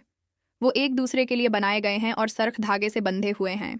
रूह के साथी हर पानी में भी एक दूसरे से मिलते हैं और उनकी मुलाकात तभी रख सकती है जब उनमें से कोई खुदकशी करके जहन्नम में पहुंच जाए, क्योंकि खुदकशी करने के बाद ही उन्हें जहन्नम की सजा दी जाती है कि वो अपने प्यारे से दोबारा कभी नहीं मिल सकेंगे। आप मिल नहीं पाएंगे, जिसका साफ मतलब ये है कि दोस्तों किसी को कभी खुदकशी नहीं करनी चाहिए और न ही कभी खुदकशी करने वालों का साथ देना चाहिए, बल्कि उसे रोकना चाहिए। डायरेक्टर गारेंग को एक आदमी का डेटा दिखाता है और कहता है कि वो कल खुदकशी करने वाला है और तुम्हें उसे रोकना होगा। जिसके बाद गोरांग वांचू और साम के साथ इस शख्स के घर पहुंचता है जिसका नाम यंगचूल है। वो वहां नहीं है और उसका घर इतना गंदा देखकर वो उसे साफ करने को कहती है और वांज से सफाई का सामान लाने को कहती है। वो वंजो को बाहर भेजती है और रास्ते में वो ली रंग से भी मिलता है जो रद्दी जमा कर रहा है। वंजो फिर अपनी गाड़ी लेकर घर की तरफ उससे बातें करने लगता है और फिर दोस्तों इसी वक्त कुछ गुंडे रास्ते में आते हैं और ली रंग को अपना घर बेचने पर हिरासा करना शुरू कर देते हैं। ये देखकर वंजो को उन पर बहुत गुस्सा आता है। नौजवान चार उसे रोकता है, लेकिन वो गुंडे बदतमीजी करने लगते हैं तो वंजो की उनसे लड़ाई होती है और वो गरीब है पटपेटा कर गोरंग और साम तक पहुंच जाता है, जिसके बाद गोरंग लीर से कहता है कि वो एक खौफनाक सवारी पर है और आज तुम मरने वाले हो, लेकिन तुम खुदकशी करने वाले थे, उसीलिए हम तुम्हें रोकने आए हैं। आपको जो भी मदद दरकार हो हम करने को तैयार हैं। ये सुनकर लीर उसे बताता है कि कुछ दिन पहले मेरा एक दोस्त मर गया था, लेकिन किसी को इसकी खबर नहीं थी, इसलिए अब मैं सरहाम खुदकशी करने जा रहा हूँ क्योंकि मैं चाहता हूँ कि लोग मेरे बारे में सब कुछ जाने, लेकिन आज मेरा आखिरी दिन है, इसलिए मैं अपना काम जरूर बखूबी करूंगा। जिसके बाद वो चारों लीर के साथ मिलकर स्क्रीप इकट्ठा करना शुरू कर देते हैं और उसे बेचने के लिए स्क्रीप डीलर के पास जाते हैं, जहां स्क्रीप डीलर उन्हें बहुत कम रकम की पेशकश करता है। ये देखकर वंजो और गोरान को बहुत बुरा लगता है, लेकिन भाई ली रंग आखिरी दिन होने की वजह से वो अपनी सारी बचत उसे दे देता है और कहता है कि वो अपने बच्चों का ख्याल रखे और ये सुनकर वो शख्स उसे खाने पर आने की दावत भी देता है। हर कोई वहां से निकलना शुरू कर देता है, जिसके बाद हर कोई गुरूब आफताब को देख रहा होता है, जहां मारूफ सबको बताता है कि उसे जंग में जाने का फैसला कभी नहीं करना चाहिए था। फिर वो उन्हें अपनी सारी कहानी सुनाता है कि 1950 में जब कोरिया की जंग चल रही थी तो वो इसमें लड़ने गया था, जहां उसका किता नामी एक अच्छा दोस्त बन गया था। और एक दिन हम खाना खाते हुए किसी ने हमला कर दिया, जिसमें कत्ता बुरी तरह जख्मी हो गया। और जब मैं उसे उठाकर अस्पताल ले गया तो उसकी दोनों टांगे काटना पड़े, जिसकी वजह से उसकी सारी जिंदगी मुझसे नाराज हो गई थी, जिसकी वजह से वो अब पूरी जिंदगी काट चुका था। शादी खत्म होने के बाद जब मैं घर आया तो मेरी अम्मी का भी इंतकाल हो चुका था, और ये सब देखकर आज तक मैं वो तमाम लम्हात नहीं भूल सका। जब मैं कहीं काम के लिए जाता हूँ तो मुझे दौल्हा की सारी बातें याद आती रहती हैं, और इसी वजह से मैंने शादी भी नहीं की और फजूल काम करना शुरू कर दिया। लीनाम बहुत उदास हो जाती है और जाकर एक जगह बैठ जाती है। फिर गौरंग ने उससे पूछा कि वो इतना उदास क्यों है।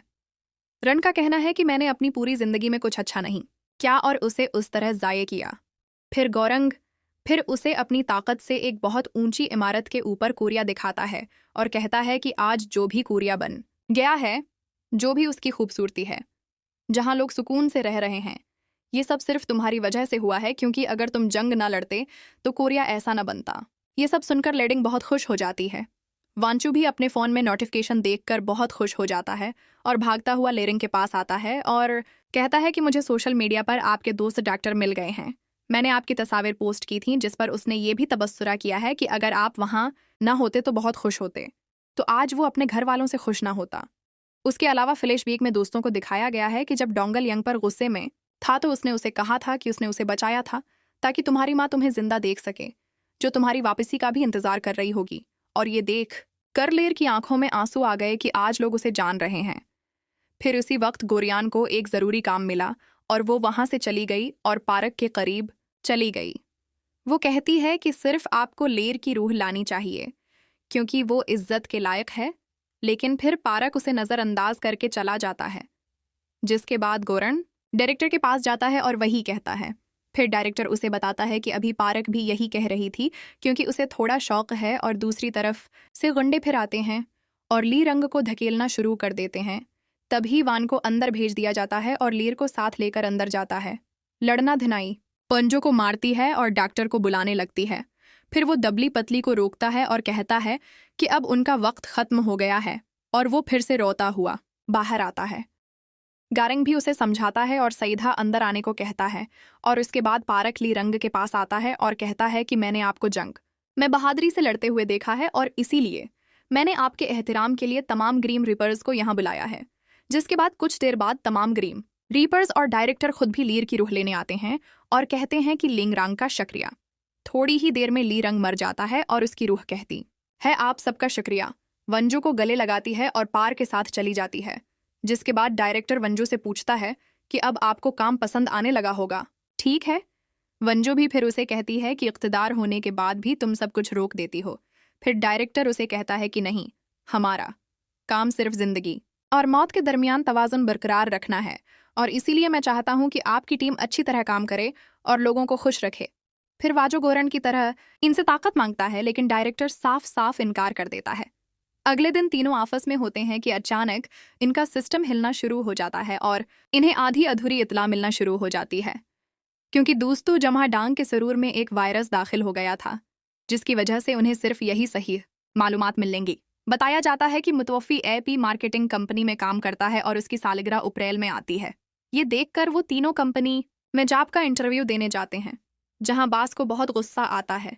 जिसके बाद वो सिर्फ गोरंग को मुलाजमत देता है क्योंकि वो लड़की थी। ये देखकर गोरंग ने फौरन नौकरी कबूल कर ली। वो उसे मारना शुरू कर देती है और फिर तीनों को काम पर रखने को कहती है। इसके बाद साम बताता है कि बास के पास हर मुलाजिम का डेटा मौजूद है ताकि हम आसानी से ये मालूम कर सकें कि अप्रैल में किसकी सालगिरह है। जैसे ही सीम को मौका मिलता है, वो करीबी बास के लैपटॉप से डेटा निकालता है जिसमें अप्रैल में सिर्फ 4 लोगों की सालगिरह होती है। जंग वोरा, कम अंजू और शानी ईना के साथ साथ ली डांग जंग, और अब ये तीनों अपने आप को तलाश करते हैं। वो हर एक को अलग अलग तकसीम कर लेते हैं, लेकिन वंजो क्षण भूरा पर नजर रखती है जो फोन पर किसी से बात करना शुरू कर देती है तो लोग उसके पीछे बात करते हैं कि वो बहुत दबली है और बास आकर फारा को अपना वजन कम करने को कहता है क्योंकि वो बहुत मोटी है। फिर एक ने जून को बताया कि ये सब कुछ तुम्हारे मुना से अच्छा नहीं लगता क्योंकि तुम्हारा पेट भी बाहर निकल रहा है, जिसकी वजह से उसे बहुत डांट पड़ती है। अच्छा, तो फिर अगले सीन में इन तीनों की मुलाकात होती है और उनकी गुफ्तगू से ये बात सामने आती है कि कम यंग और ली डोंगजा उनका शिकार नहीं है क्योंकि वो अपनी जिंदगी में बहुत खुश हैं और अब क्षण और वोरा रह गए हैं। अगले दिन खुद कंपनी की जानिब से एक तकरीब का एहतमाम किया जाता है जहां वक्त की ताखीर की वजह से उनका मॉडल चला जाता है, जिसकी वजह से मेकअप आर्टिस्ट गुरियान को उनकी जगह मॉडल बनने के लिए कहते हैं।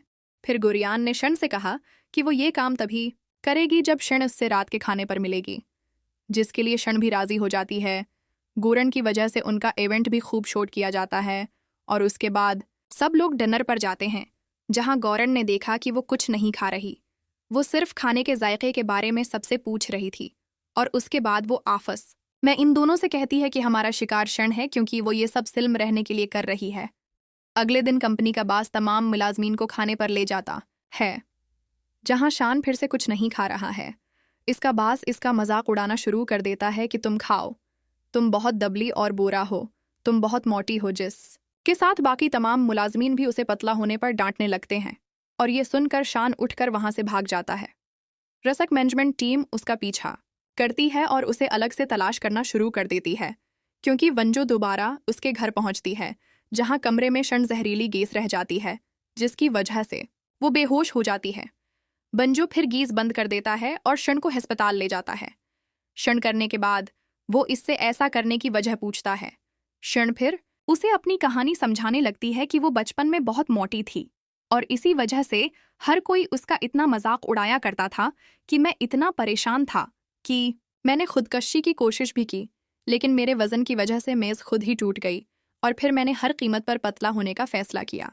मैंने अपनी खुराक बहुत कम कर दी थी और मैं दबला भी हो गया था, जिसके बाद लोगों ने मुझे सिर्फ चंद दिनों के लिए पसंद किया और उसके बाद उन्होंने मेरा मजाक उड़ाना शुरू कर दिया कि मैं बहुत पतली हो गई हूँ और मुझे बिल्कुल समझ नहीं आ रही थी कि लोगों को मुझसे क्या मसला है, इसलिए मैंने ये सब किया। वंजो आती है और अपनी सारी बातें गोरम और साम को बताती है। फिर गोराम बंजो से उस केस को संभालने को कहता है। बंजो फिर क्षण की तरफ वापस चला जाता है। बताते हैं कि आपको ये नहीं सोचना चाहिए कि लोग आपके बारे में क्या कहते हैं, ये जिस्म आपका है और आप जैसे चाहें जी सकते हैं, दुनिया को आपका फैसला करने का कोई हक नहीं है और इसलिए अब आपको इस दुनिया के फैसले की कैद से आज़ाद होना चाहिए। और ये सब सुनकर क्षण को भी समझ आ गई और सिस्टम पर उसकी खुदकशी की शरह कम होने लगती है और वंजो बहुत खुश होती है। अगले दिन वंजो दोबारा अपने दफ्तर में बैठा सोच रहा है क्षण को नाइट्रोजन गैस कहाँ से मिली और ये पूछने के लिए वो क्षण के पास जाता है जहां क्षण उसे बताता है कि उसने बेदर्द मौत के लिए सोशल मीडिया पर पोस्ट की थी और वहां से किसी ने मुझे जवाब दिया और मुझे ये गैस भी दी और ऑनलाइन अदायगी भी ली। और ये सब सुनकर वंजो जाकर ये सारी बातें सीम और गोर्डन को बताती है और इन्हें रोकने के लिए मदद मांगती है, लेकिन वो साफ इनकार करते हैं कि ये हमारा काम है नहीं है और ये बहरहाल इंसानों का मामला है। वंजो ने बहुत समझाने की कोशिश की लेकिन कोई फायदा नहीं हुआ और इसलिए वो खुद उनके खिलाफ रिपोर्ट करने पुलिस स्टेशन जाता है, लेकिन पुलिस अहलकार उसे वहां से भगा देता है क्योंकि उसके पास कोई सबूत नहीं होता। जिसके बाद वंजो फिर अपना दिमाग इस्तेमाल करता है और सोशल मीडिया पर एक पोस्ट डालता है जिसमें दर्दनाक मौत के ख्यालात पूछे जाते हैं और फिर कुछ देर बाद एक ग्रिम रीपर आईडी के साथ आता है। उसे नाम से एक मैसेज आता है जो उसे एक ग्रुप लिंक भी देता है जिसमें बंजो एक जाली आईडी बनाता है और सबके साथ शामिल हो जाता है और देखता है कि वहां और भी बहुत से लोग थे जो खुदकशी के ख्यालात पूछ रहे थे। ग्रीम रीपर आदमी फिर उन्हें एक जगह आने के लिए बुलाता है और कहता है कि मैं अगले दिन आप सबके साथ खुदकशी करना चाहता हूँ। फिर जैसे ही बंजो दफ्तर से हथियार लेकर खुदकशी की जगह पर पहुंचता है, वहां ग्रुप में 3 लोग होते हैं जो अपना फर्जी नाम बताते हैं। इनमें से एक का नाम बेटा मरद है, दूसरे का नाम गड्डबाए है और एक लड़की है जिसका नाम सनिस्टर है। वो सब फिर अपनी खुदकशी की वजह बताना शुरू कर देते हैं, जिसमें वंजो ने उन्हें एक मुख्तसर कहानी भी सुनाई। फिर वो शख्स बाथरूम जाने के बहाने ले आया, या नहीं गैस है या नहीं। वंजो भागता है और फिर सबसे कहता है कि वहां से ना कहो क्योंकि खुदकशी से कुछ नहीं होगा। साथ ही वो सबको समझाते हुए कहता है कि अब तुम लोग भी अपनी अच्छी जिंदगी गुजार सकते हो। और ये सुनकर अलविदा और सनस्टर वहां से भाग जाते हैं, लेकिन बेटा मेल वहीं बैठा रहता है। वंजो भी गैस वाले से लड़ने लगता है और फिर बेटा मेल उसके सर पर पीछे से मारता है और उसे अगवा कर लेता है। और दूसरी तरफ सीम और गोरीन को अचानक एहसास होता है कि हथियारों की जगह से असलहा गायब हो गया है और वो समझते हैं कि वंजो का बस इतना ही होगा कि वो उनसे लड़ने जाएगा। जिसके बाद सीम कहता है कि मैं ऐसा क्यों कर रहा हूँ और लड़का ऐसा क्यों कर रहा हूँ। मैंने वांजो के फ़ोन में ट्रेकर लगा रखा था। जिसके बाद वो इसकी लोकेशन ट्रेक करना शुरू कर देते हैं और उसकी तरफ जाना शुरू कर देते हैं। दूसरी तरफ बेटा मर्द भी वांचो को कह रहा है कि वो ग्रीम रीपर है और दूसरा आदमी सिर्फ नाइट्रोजन सप्लाई करता है और वो भी मेरे लिए। वांचो ने उसे ऐसा करने को कहा। जब वो पूछता है तो वो उसे बताता है कि उसे ये सब करने में मज़ा आता है और ये सुनकर वंजो दोबारा उसे साइको कहना शुरू कर देता है।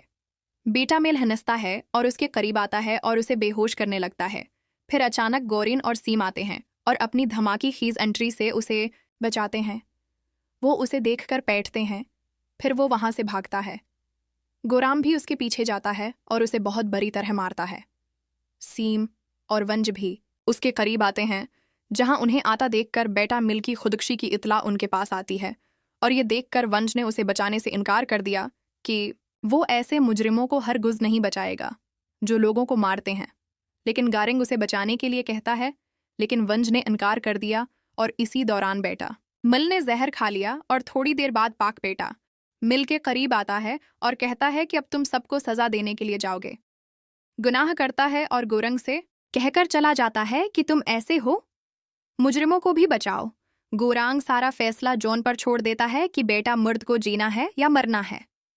नर का नाम सुनते ही बेटा नर जिंदगी की भीख मांगने लगता है और उसकी हालत देखकर वाजो एम्बुलेंस को कॉल करती है। ये देखकर बेटा नर उसकी हालत पर हंसने लगता है।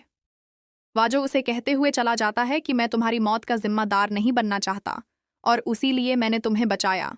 जिसके बाद दोस्त साम हम वंजो को शराब पीते हुए देखते हैं, जहां वो उसे बताता है कि पहले गारिंग भी आपकी तरह बहुत जज्बाती फैसले लिया करता था, लेकिन फिर वक्त के साथ ये बदल गया। वंजो पूछता है कि क्या उसने सही काम किया है। सीम उसे हाँ कहता है और उसे बताता है कि उसे उसके एमाल की सज़ा उसी जिंदगी में मिलेगी। वो उसे एक पेन ड्राइव भी देता है और कहता है कि इसमें बेटा मिल के खिलाफ तमाम सबूत मौजूद हैं। वनाज उन्हें पुलिस और वहां बेटा मर्द अस्पताल भेजता है। साम वनजू से कहता है कि वो अब से 18 साल तक एक ही बस्तर पर रहकर अपनी सज़ा भुगतेंगे, लेकिन सीढ़ियों से गिरकर नीचे गिर जाता है।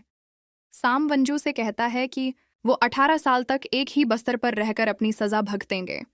जिसके बाद वंजो गोरियान के पास जाता है और उस पर भरोसा करने पर उसका शुक्रिया अदा करता है और उसे काफ़ी भी लाता है, जहां वो देखता है कि वो दफ्तर में नहीं है और नीचे पारक से बात कर रही है, जहां पारक गेंग से पूछ रही है वो उसे ख्वाबों में क्यों नजर आती है। और ये सुनकर गारिंग भी बहुत दिलचस्पी लेती है और पाक को बताती है कि उसका उसके ख्वाबों से कोई ताल्लुक नहीं है और ये कहकर वहां से चला जाता है कि दोस्तों, कहानी में एक नया मोड़ आने वाला है। ठीक है, फिर अगले दिन वंजू अपनी माँ को याद कर रहा है। वो वीन से मिलने उसकी दुकान पर जाता है, जहां उसकी बहन दुकान बंद करके जा रही है और जो से कहती है कि वो उनका रोजाना का गाहक है और वो दुकान क्यों बंद है। वंजू की बहन का कहना है कि उसकी वालदा की तबीयत बहुत ख़राब है, इसलिए आज दुकान बंद रहेगी। और इसी दौरान उसकी बहन को किसी का फ़ोन आया, जहां वो फ़ोन पर कह रही है कि हाँ, मैं ट्यूशन देती हूँ। वंजो पूछती है तो वो बताने लगती है क्योंकि मुझे पैसों की बहुत ज़रूरत है, इसलिए मैं अपनी माँ से छिपकर ट्यूशन देती हूँ। और ये कहकर वो वहाँ से जाने लगती है। जिसके बाद वंजो अपनी माँ को अस्पताल में ठीक देखकर वापस आती है। वो अपने दफ्तर आती है, जहाँ उसे खुदकशी करने वाले की लोकेशन के साथ साथ 15 की रेटिंग मिलती है। और ये देखने के बाद वो तेज़ी से उस मकाम पर पहुंचती है जहां वंजू अपनी बहन को ट्रक के सामने बैठा देखकर जल्दी से उसे बचाने के लिए उसके सामने बैठ जाता है। और फिर गोरंग और साम ने भी अपनी ताकत से ट्रक रोक लिया, जिसे देखकर दोस्तों को बहुत मज़ा आया। उसके बाद गोरंग और वंजू और उसकी बहन पार्क में उस तरफ बैठ गए जहाँ उसकी बहन के पास कुत्ता है और वो उसे बचा रही है। और उसी वक्त वो कहती है कि वो हर रोज़ मालिक से पूछती है कि उसने कोई नहीं किया। वंजो ने उसे रखने के लिए साफ इनकार कर दिया, लेकिन गोरंग उस कुत्ते को ले जाता है और फिर साम आकर इससे पूछता है कि उसने उसे क्यों लिया। तो वो बताती है क्योंकि हमें उस कुत्ते की खुदकशी की इत्तला मौसूल हुई थी। और ये सुनकर दोनों हैरान रह जाते हैं। जिसके बाद सब मिलकर उसके मालिक को ढूंढने की कोशिश करते हैं, लेकिन वो कहीं नहीं मिलता।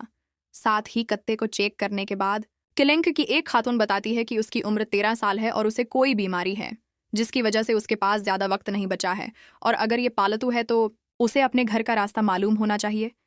लेकिन अगर ऐसा नहीं है तो उसके मालिक ने ये सब सुनकर उसे यहाँ छोड़ दिया है। वंजो ने जैसे ही इस कुत्ते के मालिक को बड़ा भला कहना शुरू कर दिया है। ऐसा होता है कि वो बीमार होकर भी उसे कैसे छोड़ सकता है। ये सुनकर किता गुस्से में आ गया और उस पर भौंकने लगा। गौरंग वाजो से कहता है कि जाकर उस कित्ते की याद लेकर आओ, क्योंकि भाई वो लोग सबकी याददाश्त से बाखबर रहते थे। पंजू भी कित्ते की याद का पेन ड्राइव लाकर उसे देखता है, जिससे गाय को पता चलता है कि इस कुत्ते का नाम गिंग है और वो बचपन में ही खो गया था। और एक अच्छा वक्त गुजरा कि दोनों ने एक गाना गोद लिया और दोस्त बन गया। और फिर एक दिन कंग की वजह से सॉन्ग का बहुत बड़ा हादसा हुआ, जिसकी वजह से उसका हाथ जख्मी हो गया, और ये सब देखकर कांग को भी बहुत बुरा लगा। बड़े होते हुए सांग ने अपनी चोट पर टीटू बनवाया था, और एक दिन उसे डॉक्टर से कावन की बीमारी के बारे में मालूम हुआ, और वो काल पर बात भी कर रहे हैं। जहां कांग सब कुछ सुन लेता है और उसके बाद वो बारिश में भीगता हुआ नजर आता है। बंच जाकर ये सारी बातें गोरीन को बताती है और कहती है कि मैं हूं, ऐसा लगता है कि ये कांग अपनी जान मांग कर घर से भाग गया है, और अब आपको कुत्ते का एक मालिक मिल जाए जिसके आम पर टीटू बनवाया हो। साम तलाश करता है और उसे सांग के बारे में भी सब कुछ मालूम हो जाता है, और वो गोरीन को बताता है कि ये गाना भी 3 हफ्तों से कांग को तलाश कर रहा है। साम ने फिर उसे फ़ोन किया और उसे अपने मकाम पर बुलाया। गाना चलता है और वहां पहुंच जाता है। वो देखता है कि वहां सिर्फ साम और गौरंग मौजूद हैं। गौरंग उसे बताता है कि इस वक्त गिंग हमारे दोस्त के साथ है, लेकिन उससे पहले मैं आपको बताना चाहता हूं कि उसने खुदकशी की कोशिश की। लेकिन आखिर उसने खुदकशी की कोशिश क्योंकि ये आपको मालूम करना है। और दूसरी तरफ वांग जो कांग से कहता है कि मैं जानता हूं कि तुमने खुदकशी करने का क्यों सोचा, जहां फ्लैश बीक से हमें मालूम हुआ कि सोंग ने डॉक्टर से कहा था कि आपको कांग को बचाना है, वरना मैं भी वहां मर जाऊंगा, ताकि दोस्त वाज़ेह हो जाए कि केंग वो सोंग से भागा, ताकि वो उसके लिए अपनी जान न दे दे, क्योंकि वो उसे मरते हुए नहीं देख सकता।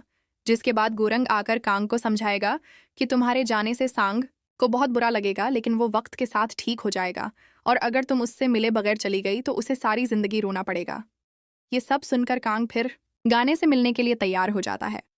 सांग कांग को देखते ही बहुत जज्बाती हो जाता है और उसे वक्त न देने पर अफसोस होता है। बोलता है और कांग भी उनका शुक्रिया अदा करता है कि उन्होंने अपनी जिंदगी को इतना खुश किया। कांग फिर जल्दी से अपनी गोद में बैठ जाता है और उसकी खुदकशी की तारीख कम हो जाती है। लफ्जी तौर पर दोस्तों, ये लम्हा मेरे लिए बहुत जज्बाती था और शायद आपके लिए भी होगा। इसके बाद गर्म उसे कांग की रूह लेने के लिए री के पास ले जाता है। फिर वो साम और वंजू से कुछ और वक्त मांगता है। 1.5 घंटे का वक्त देने के बाद वो सरोस से चला जाता है। बाद में सांग कांग को आखिरी बार सिर पर ले जाता है और अपने पुराने वक्तों को याद करता है, और फिर उन दोस्तों की तरह कांग बेटे की गोद में बैठकर मर जाता है। ग्रीम री के पास आता है और उसकी रूह छीन लेता है, और ये सब देखकर बाकी सब भी तुम्हारी तरह जज्बाती हो जाते हैं, और मैं अब हो रहा हूँ। ठीक है। फिर अगले दिन वंजू अपने घर वालों से मिलता है और डायरेक्टर के पास आता है, जो उसे काफ़ी देता है और उसकी उदासी की वजह बताता है। जब वो पूछती है तो वंजू उसे बताती है कि आज उसकी वजह से उसके घर वालों को बहुत कुछ झेलना पड़ता है। फिर डायरेक्टर उसे बताता है कि सबको नुकसान उठाना पड़ता है, और जो मुश्किल में नहीं हारते उन्हें इनाम भी मिलता है, और इसी वजह से तमाम ग्रीम रिपर्स भी काम कर रहे हैं। सीम और गोरांग भी अच्छी तरह से काम कर रहे हैं ताकि उन्हें अगली जिंदगी में अच्छा इनाम मिले। और जबकि हम देखते हैं कि साम अपनी माजी की जिंदगी में एक लड़की के साथ है। मैं वहां था और गौरंग भी पारक को देखता है और कुछ याद करता है कि वो अपनी पिछली जिंदगी में था। यानी यहाँ ये वाज़ेह है कि उसने पाक से झूठ बोला था कि उसका उसके ख्वाबों से कोई ताल्लुक नहीं है। यानी दोस्तों, कुछ ऐसा था जो गौरंग सबसे छिपा रहा था, और गौरंग डायरेक्टर के पास जाकर डायरेक्टर से पूछता है कि मैं और पारक एक दूसरे के ख्वाबों में कैसे आ रहे हैं, क्योंकि उसने कहा था कि ये डायरेक्टर आपने मुख्तलिफ नहीं कहा था कि मैंने ऐसा नहीं किया, तो आपने ये किया है, कोई मसला है। ये सुनकर गारंग चला जाता है और खुदकशी की इत्तला मिलने के बाद तीनों दोबारा कैफे जाते हैं, जहां गोरंग बताता है कि ये वन टोन खुदकशी का केस है जिसके नाम यून हुई और यून जा हैं। और ये कहने के बाद गारंग साम को काफ़ी लेने के लिए भेजता है और वंजू से कहता है कि वो उस केस को अच्छी तरह से संभाले और साथ ही साम का ख्याल रखे, और उसे बताता है कि साम की माँ के साथ इज्तिमाई ज़्यादती की गई थी और उसी वजह से उसने खुदकशी कर ली। हमारे आज के मामले में युंग होई को भी जिनसी ज़्यादती का निशाना बनाया गया है, और इस वजह से वो बहुत जज्बाती हो सकता है। जिसके बाद गोरन ने यानाई जाने का फैसला किया और वंजो और साम ने यूजे जाने का फैसला किया। साम और वंजो एहतजाज करते हैं और यूजे तक पहुंचते हैं और खुद को रिपोर्टर कहकर इससे मुकम्मल मालूमात हासिल करते हैं, जहां वो उन्हें बताता है कि कुछ दिन पहले मैं और यूई दोस्तों के साथ शराब पीने बार गए थे, जहां वो बहुत नशे में थी और मुझे अपने घर के साथ चलने को कहा, लेकिन मैंने इनकार कर दिया। फिर वो अपनी सहेलियों के साथ बाहर चली गई और उसके दोस्त के पास टूपी थी, इसलिए वो दोबारा अकेली घर जाने लगी। फिर एक आदमी आया और उसे मजबूर किया। यानाई ने भी भागने की बहुत कोशिश की, लेकिन उसने उसे पकड़ लिया और एक जगह ले जाकर बुरी तरह मारा। जब मैंने उसे मैसेज किया और कोई जवाब नहीं आया तो मैंने घर जाकर चेक किया, लेकिन वो इस वक्त तक घर नहीं पहुंची थी। तो मैंने सोचा कि शायद वो अपने दोस्तों के साथ उसके घर गई होगी, लेकिन फिर वालिद ने मुझे जोर से थप्पड़ मारा और सच बता दिया। जैसे ही मैं अस्पताल में उससे मिलने गया तो वो मुझे बताने लगी कि सब कुछ मेरा कसूर है, कि मैंने उसका साथ नहीं दिया और उसने मुझे वहां से भगा दिया। इसके साथ साथ दोस्त का कहना है कि जब से ये केस अदालत में गया है, इसके वकील ने योन हुई के साथ हीरा फीरी की है और इससे बहुत सारे सवालात किए हैं, और फिर ये हमला सिर्फ 2 साल के लिए था। इसके लिए नेक सुनवाही को भी सजा दी गई, जो अब आज़ाद घूम रही है, लेकिन मेरी बहन अस्पताल में पड़ी है और अब मुझे लगता है कि उसकी हालत का जिम्मेदार मैं हूँ। दूसरी तरफ गोरान याई से मिलने जाता है, जो इसके साथ होने वाले हाथ से आने वाले ख्वाबों से खौफजदा था। वो गोरन को वहां से जाने के लिए कहती है और चीख कर कहती है कि ये सब उसका कसूर है, कि उसे रात को शराब पीकर बाहर नहीं जाना चाहिए था। तो गारिंग उसे बताती है कि नहीं, ये तुम्हारी गलती नहीं है, इसलिए तुम्हें ऐसा नहीं सोचना चाहिए, मैं तुम्हारे साथ हूं। और उसके बाद गारिंग और वंजो एक साथ बैठकर अपने मसले का हल सोच रहे हैं, जब उन्होंने देखा कि वो अपने भाई को खुदकशी करते हुए वहां से भाग रहे हैं और यान हुई को अलग करते हुए देख रहे हैं। सोशल मीडिया पर एहतजाजी पोस्ट और गुस्से में घर जाने के बाद उसने अपने भाई पर चलाकर कहा कि वो ये सब करना क्यों नहीं रोकता, क्योंकि उससे वो और भी बढ़ जाता है। ये सब सुनने के बाद योनजाई वहां से चला जाता है। इसके बाद सब यही के घर पहुंच जाते हैं, जहां वो खुदकशी की कोशिश करने वाली होती है, जब उन्हें नौजवान की खुदकशी की शरह में इजाफे की इत्तला मिलती है। वंजो फिर यूही के पास बैठता है और उसे समझाता है कि खुदकशी करने से कुछ खत्म नहीं होगा, बल्कि परेशानियों में मजीद इजाफा होगा। हमें सब कुछ ठीक करने के लिए मरने की ज़रूरत नहीं है। ये सब सुनने के बाद सब कुछ ठीक करने के लिए मरने की ज़रूरत नहीं। यून हुई आखिर में थोड़ा सा प्रस्कुन हुआ और साम और वांजो एल्टर के घर पहुंच गए, क्योंकि दोस्त यांग भी वहां पहुंच चुका था और वो उसे मारने के लिए आगे बढ़ता है तो साम उसे पीछे से ले जाता है और उसे बुरी तरह मारना शुरू कर देता है, क्योंकि वो भी बहुत जज्बाती हो चुका था। वांज उसे रोकने आता है, फिर यंग उसे पकड़ता है और कहता है उसे मत रोको, वो सही काम कर रहा है। वंजू ने पहले उसे समझाता है कि वो जानता है कि साम बिल्कुल गलत कर रहा है और फिलहाल उसे अपनी बहन का सहारा बनना चाहिए, क्योंकि वो ज़्यादा परेशान नहीं है और इसीलिए वो आपको कुछ भी कह रही है, लेकिन जो भी है वो आपकी बहन है और आप उसे हिम्मत दें। ये सब सुनकर योन जय भी सब कुछ समझता है और इसके करीब जाता है, जिसके बाद वनाद साम को रोकने की कोशिश करता है, लेकिन वो उसे पीछे धकेल देती है। जब गोरांग आता है और उसे जोर से थप्पड़ मारकर रोकता है, जिसके बाद गोरांग यूही का मुकदमा लड़ता है और उसे गिरफ्तार कर लेता है। वो साल्टर को एक लंबी सजा देती है ताकि याना यावर योजे दोनों आखिरकार खुश हो जाएं। अगले मंजर में साम की माजी की जिंदगी का फ्लैश बैक दिखाया गया है। दोस्तों, साम अपनी माँ से बहुत खुश था, लेकिन फिर एक दिन डब्ल्यू मर गई। घर लौट रही थी, उसकी माँ रस्सी से लटक रही थी। उसके बाद सब साम की माजी की जिंदगी के बारे में बात कर रहे हैं कि उसने अपनी पिछली जिंदगी में लोगों को मारा था।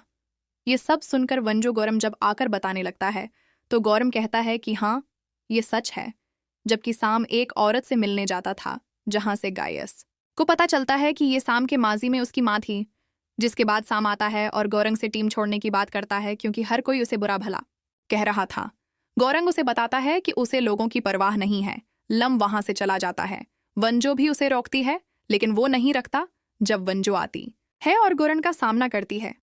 जब सीम ने लम की पूरी कहानी पूछी तो गोरंग उसे बताता है कि सीम और उसकी माँ जब पार के साथ काम करते थे तो कि सोल लाए थे।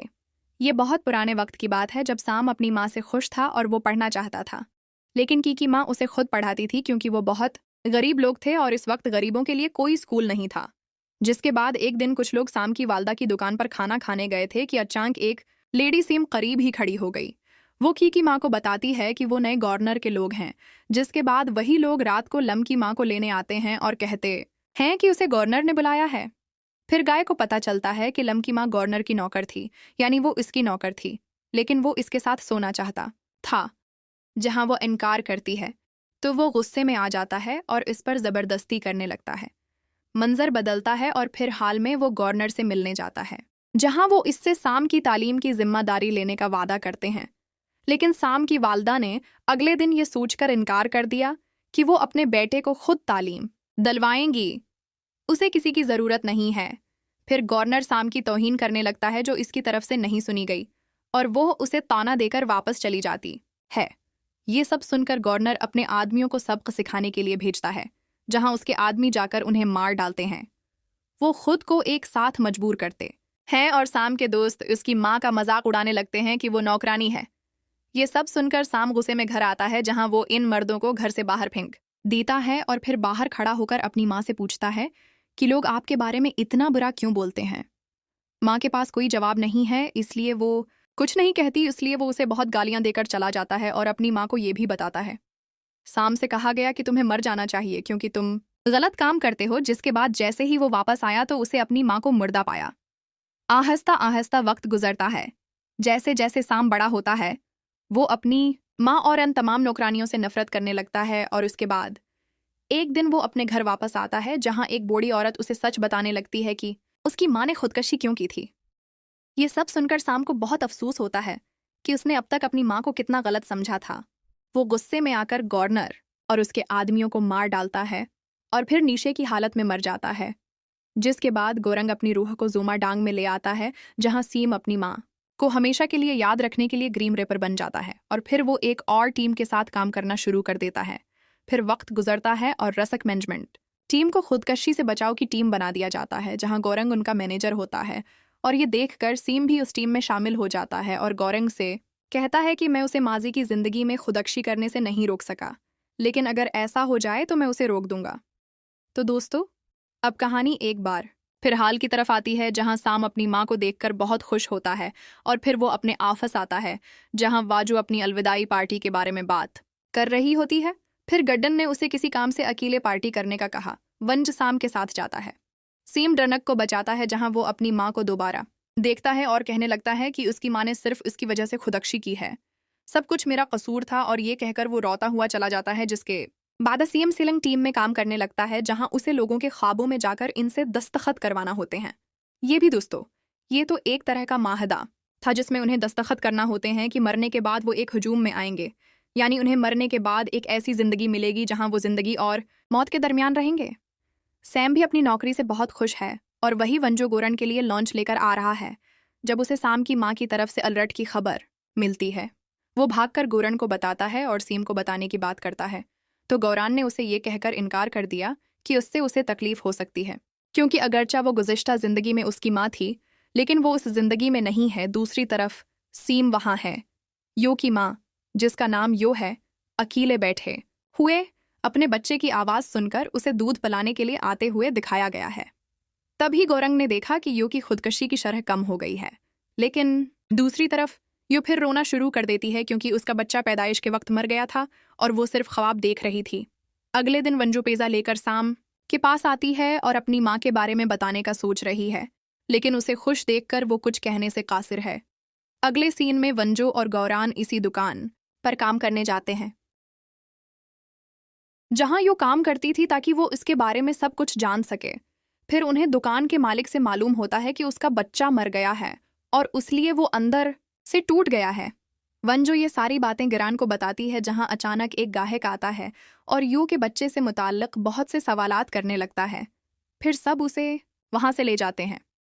यू भी स्टोर रूम में जाती है और याद करती है कि वो इस बच्चे से कितनी मोहब्बत करती थी। वो अपना ख्याल रखती थी और अपने आखिरी महीने में भी वो काम कर रही थी जब कोई गाहक पेंट वापस करने के लिए आता है, जिसे देखकर वार साफ इनकार कर देती है क्योंकि वो उसे इस्तेमाल कर चुकी थी। वहाँ वो उससे लड़ना शुरू कर देती है, जिसकी वजह से यू धिका देकर नीचे गिर जाता है, जिसकी वजह से उसे दर्द होने लगता है और औरत उसे इसी हालत में छोड़कर भाग जाती है। यू को अस्पताल ले जाया जाता है, लेकिन वहां उसके ऑपरेशन के दौरान बच्चा मर जाता है। वो चली जाती है और यो ने खुद को उसकी मौत का जिम्मेदार ठहराना शुरू कर दिया कि उसे पिछले महीने आराम करना चाहिए था। इसका शौहर उसे समझाता है कि ये उसकी गलती नहीं थी, लेकिन फिर भी वो खुद को जिम्मेदार समझती है। और कहानी के दोस्त एक बार फिर हाल में आते हैं, जहां यो के शौहर ने उसे फ़ोन किया और कहा कि वो काम से बाहर जा रहा है और उसे अपना पूरा ख्याल रखना चाहिए। वो भी ठीक है और ये कहकर फ़ोन मुनक़ता कर देता है कि बस फिर वो औरत आकर यो के बालों की दोबारा देखभाल करती है। वो औरत को पकड़कर इससे लड़ने लगता है, लेकिन फिर डायरेक्टर आता है और औरत के बाल पकड़कर बाहर आने को कहता है। वंजो उसे भी बाहर ले जाता है और उसके बाद डायरेक्टर वंजो को बहुत सारे कपड़े पैक करता है और वंजो को गरीबों में से रहने का कहता है और वहां से चला जाता है। जिसके बाद सब काम से फारिग होकर घर जाने लगते हैं, जहां कमजोरी की वजह से गोरंग और वंजो वहां आते हैं और उसकी देखभाल करते हैं और उसे घर ले आते हैं और उसे बस्तर पर लेटाते हैं। रात के खाने की तैयारी के बाद उन्होंने दस्तरख्वान भी बिछाया। वो उसे जारी रखते हैं और नोटिफिकेशन चेक करते हैं कि यो की खुदकशी की शरह दोबारा नीचे आ गई है। ये देखकर वो उसके कमरे में देखते हैं कि यो गहरी नींद में सो रही है। गन्नी फिर समझाता है और वनजू से कहता है कि वो ऐसे ख्वाब देखती है जहां उसे जीने की ख्वाहिश होती है और इसलिए अब हमें उसके ख्वाबों में जाकर उसे समझाना होगा। और ये कहते हुए वो सीलंग आफस पहुंच जाती है, जहां शाम को न देखकर वो इसकी आईडी लेकर कमरे में चली जाती है। सिस्टम पर यो की तमाम मालूमात भरने के बाद वो अपने ख्वाब में चली जाती है। हमें यो का ख्वाब दिखाया जाता है जहां दोस्त वो अपने बच्चे के साथ खेल रही होती है।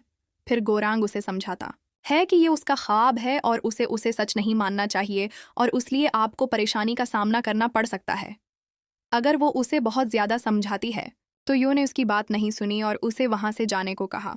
दूसरी तरफ वंजो यो की खुदकशी की शरह में बहुत ज़्यादा इजाफा देखता है और फिर वो किसी चीज़ के लिए यो के पास आता है।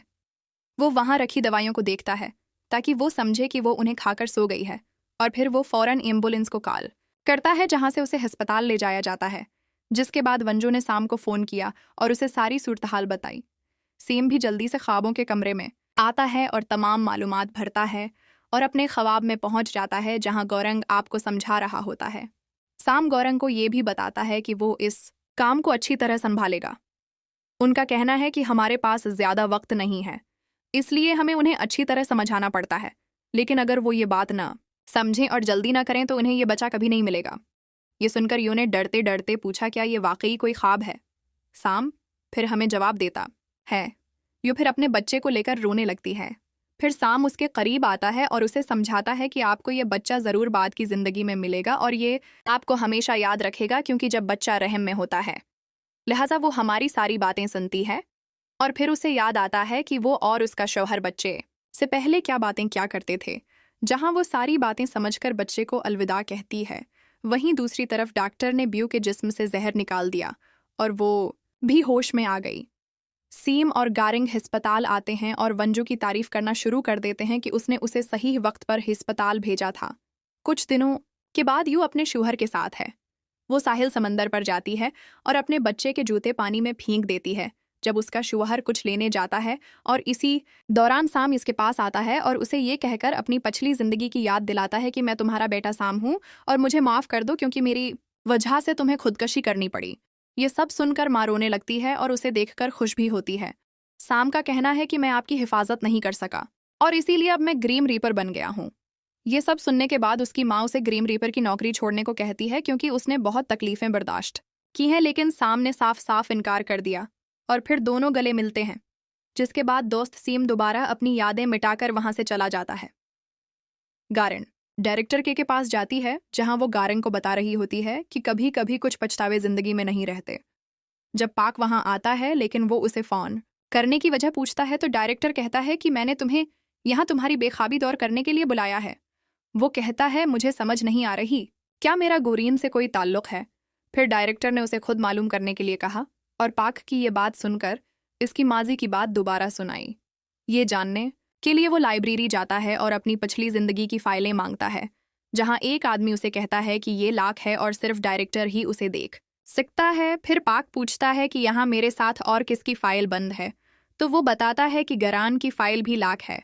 फिर पाक वहां से वापस आ गया क्योंकि उसे शक था कि कुछ गड़बड़ है, जहां वो यून के बड़े मेंबर से मुलाकात करता है। पाक के पाक उसे टीम में खुश आमदीद कहता है और डायरेक्टर गोरन को अपने नए केस के बारे में बताता है कि इस मामले में रसक मैनेजमेंट और स्क्वाड की टीम को मिलकर काम करना होगा, क्योंकि इस मामले में मौत होने वाली है। जिसके बाद वो गोरन को यून से मिलवाती है और गोरन को भी अपने साथ भेजती है। उसके बाद वो यून को साम और वंजू से मिलवाती है और फिर उन्हें केस के बारे में सब कुछ बताती है कि खुदकुशी करने वाली खातून का नाम है जहां पर मुकदमा दर्ज किया गया है। लेकिन फिर यून एक खातून की तस्वीर भी दिखाता है और कहता है कि उसका नाम ली चांग है, जो मरने से पहले बक हुई से मिलना चाहती है और मुझे उसकी रोह लानी है। अगले मंजर में हर कोई बुख ई पहुंच जाता है जहां वो एक मुजस्मा साफ कर रही होती है और उसके बाद जब सब पूछते हैं तो वो बताती है कि उसे देखकर मुझे अपना दोस्त यूनी याद आ गया। वो मेरी बहुत अच्छी दोस्त थी, लेकिन सिर्फ मेरी वजह से इसकी सारी जिंदगी बहुत मुश्किलों में गुजरी है जिसका मुझे कोई अंदाजा नहीं था। फिर वो एक तस्वीर दिखाती है और कहती है कि मेरा पोता कोरिन जापानी वर्ड पर रिपोर्ट बना रहा है जहां मुझे ये तस्वीर मिली है और ये स्कार्फ वाली लड़की कोई और नहीं बल्कि यून है, क्योंकि मैंने उसे दिया था और मैंने उसे जापान जाकर काम करने को कहा था, लेकिन जंग की वजह से जापानी फौज ने उसे पकड़ लिया। तो वो उनसे कहती है कि तुम लोग भी ग्रीम रीपर हो। वो पूछता है कि वो कैसे बोली। समिया ने सही कहा। इस बारे में फिर वो कहती हैं कि उम्र का तजुर्बा सब कुछ सिखा देता है। मेरा दोस्त गोरो फिर उससे कहता है कि हम तुम्हें बचाने के लिए यहाँ आए हैं क्योंकि तुम खुदकुशी करने वाले हो। जिसके बाद वो ली चोंग की तस्वीर दिखा कर इससे मिलने को कहती है, जिसके लिए पहले तो बू ने साफ इनकार कर दिया, लेकिन फिर जैसे ही गारेंग ने उसे बताया कि उनके पास वक्त कम है, वो मिलने के लिए तैयार हो जाती है। और दूसरी तरफ यून भी बंजो को बताती है कि जब पाक कोरिया और जापान इस वक्त जंग के लिए जा रहे थे तो वो जापान में जंग लड़ने आए थे। समाज जापानी हमें गरोमरी पर हिरासा कर रहे थे, इसलिए पाक ने हमें बचाया और इसीलिए मैं उनका बहुत बड़ा मदाह हूँ। ठीक है। फिर अगले सेन मैं बक हुईली चांग से मिलती है और उसे कहानी सुनाती है कि हम बचपन में बहुत अच्छे दोस्त थे, लेकिन यूनी के वालिद की मौत के बाद मैंने ही उसे घर चलाने के लिए जापान में नौकरी पर मजबूर किया। लेकिन फिर जंग शुरू हो गई। जब मैंने अपने पोते की रिपोर्ट में वो तस्वीर देखी तो मैंने उसे ढूंढने की बहुत कोशिश की, लेकिन उसके बारे में कुछ नहीं मिला।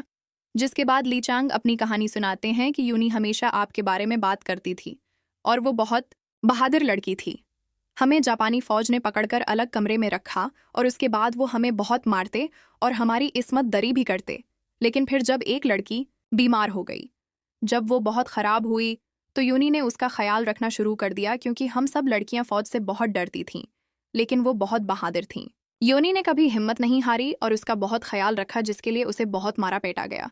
लेकिन फिर भी वो बाज न आई और मैं फौज के खौफ से एक दिन खुदकुशी करने वाला था, लेकिन यूनी ने मुझे बचाया और जीने का हौसला भी दिया। उसने कहा कि एक दिन सब ठीक हो जाएगा और कुछ दिनों बाद हमें ये खबर मिली। हमें मालूम हुआ कि फौज हमें मारने वाली है, इसलिए हम वहां से भागे, लेकिन फौज हमारे पीछे थी और फिर यूनी ने अपनी जान की कुर्बानी देकर हम सबको बचाया, जिसने आर्मी वाले को वर्गलाकर हम सबको वहां से भगा दिया। जैसे ही मैं अपने घर पहुंचा तो देखा कि मेरे अम्मी और पापा मर चुके हैं और सब लोग मुझे बड़ा भला कह रहे हैं और इसी वजह से मैं हमेशा अकेली रहती थी। लेकिन फिर एक दिन मैंने देखा कि मुझ जैसे लोग अपने लिए एहतिजाज कर रहे हैं, तो मैंने भी ऐसा ही किया। ये सब सुनकर बुखारी रोती हुई बाहर आती है और गोरंग ने उसे यून से मिलवाया और उसे ये भी बताया कि मैं तुम्हारी यूनी हूँ। ये सब सुनकर दोनों गले मिलते हैं और रोने लगते हैं। यूनी इससे कहता है कि मुझे अपने दोस्तों को कभी नहीं भूलना चाहिए और इसीलिए मैं आज ग्रीम रीपर बन गया हूँ।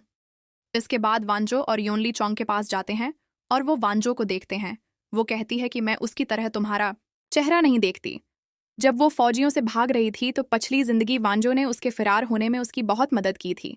जिसके बाद यौन भी उन्हें अपनी हकीकत बताता है। ये सुनकर वो तीनों रोने लगते हैं और उसके बाद सबने ली चम को अलविदा कहा। अगले दिन गारेंग अकेला बैठा है और बज रहा है। एक देखता है कि वो एक गुलाम है और उसने उससे उसकी वजह पूछी तो वो साम आती है और उसे वहां से भगा देती है। फिर आकर उससे पूछती है और उसे ये भी बताती है कि आज उसकी छट्टी है, जो हमें सिर्फ इस दिन मिलती है जिस दिन हमारी मौत हुई थी। ये सुनकर वंजो डायरेक्टर के पास जाता है और गोरांग की खुदकुशी की वजह पूछता है। पहले तो वो उसे इनकार करने लगती है, लेकिन गोरांग की खातिर इससे कहती है। फ्लैशबैक शुरू होता है दोस्तों। ये 400 साल पहले का ज़माना है जहाँ गारेंग अपने ख़ानदान से छिपा हुआ है। वो जंगल में शिकार कर रही थी कि अचानक उसे किसी की आवाज़ सुनाई देती है, जहाँ एक लड़का दो गरीबों की गर्दनें काटने वाला है, लेकिन गोरांग आता है और उन्हें बचाता है। वो गोरांग को घर ले जाती है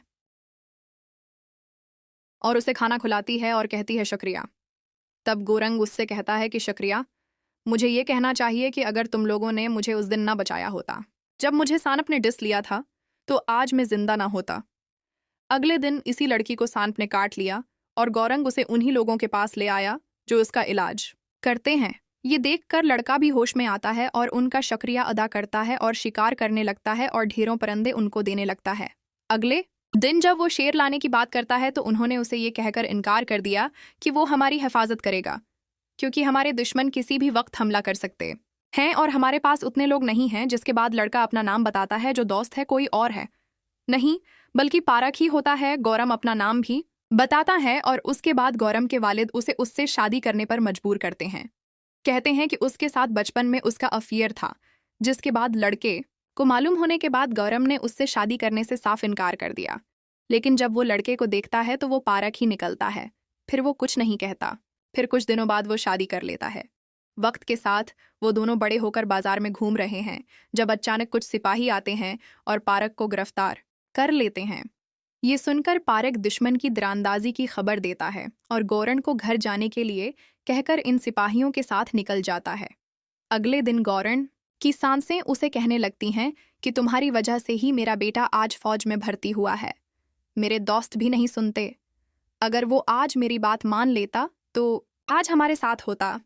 गुरीन ने कहा, लेकिन वो अपनी मर्जी से गया है और मुझे उस पर बहुत फख्र है। जहां दोस्त, तभी दुश्मन उनके घर पर हमला करते हैं। वो लड़ने के बाद सबको मार देती है और अपनी सास को तहखाने में छिपा देती है और इस गांव में जाती है जहां दुश्मन तबाही मचा रहे थे। तब गोरों की नजर एक शैतान पर पड़ती है जो एक लड़की को घसीट रहा था। तभी गोरंग तीर चलाकर लड़की को बचाता है, लेकिन शैतान गोरंग को ले जाता है। दूसरी तरफ जब पाक दुश्मनों से लड़कर वापस आता है तो उसे मालूम होता है कि शैतान गौरन को ले गया है। ये सुनकर वो उसे बचाने चला गया। वो चला जाता है और गौरन के साथ दूसरी लड़कियां बंध जाती हैं। रात को जब सब लोग खाने के लिए रखते हैं तो गोरांग सबके खाने में जहर डाल देता है और तमाम सिपाही मरने लगते हैं। ये देखकर गर्निंग तेजी से लड़की के साथ वहां से भागता है और अपने गांव की सरहद पर पहुंच जाता है, जहां उसे अंदर जाने की इजाजत नहीं है क्योंकि बादशाह ने मना किया था। फिर पारक वहां आता है, जिसके कहने पर सबको अंदर ले जाया जाता है। लेकिन फिर भी सब लोग इन औरतों की तरफ उंगलियां उठाते थे और उनके बारे में बड़ा भला कहते थे। और जैसे ही ग्रान हामला होती है कहने लगते हैं कि ये बच्चा दुश्मनों का है। ये सब सुनकर गौरान की सांस उसे मरने को कहती है और जैसे ही प्राग को इस बात का पता चलता है तो उसे बहुत बुरा लगता है और वो इन लोगों को मारने लगता है जो गौरन को बड़ा भला कह रहे थे। गोरन भी उसे रोकने की कोशिश करता है और कहता है कि उसका काम इन सब को मारना नहीं बल्कि उनको बचाना है, क्योंकि वो आर्मी का सिपाही है। लेकिन वो उसकी बात नहीं मानता, जिसके बाद गोरन ने अपनी जान दे दी क्योंकि उसे लगा कि पारक उसकी वजह से सब कुछ कर रही है और अगर वो वहां ना होती तो वो ऐसा कुछ न करता। पारक उसकी लाश देखकर जोर जोर से रोने लगती है।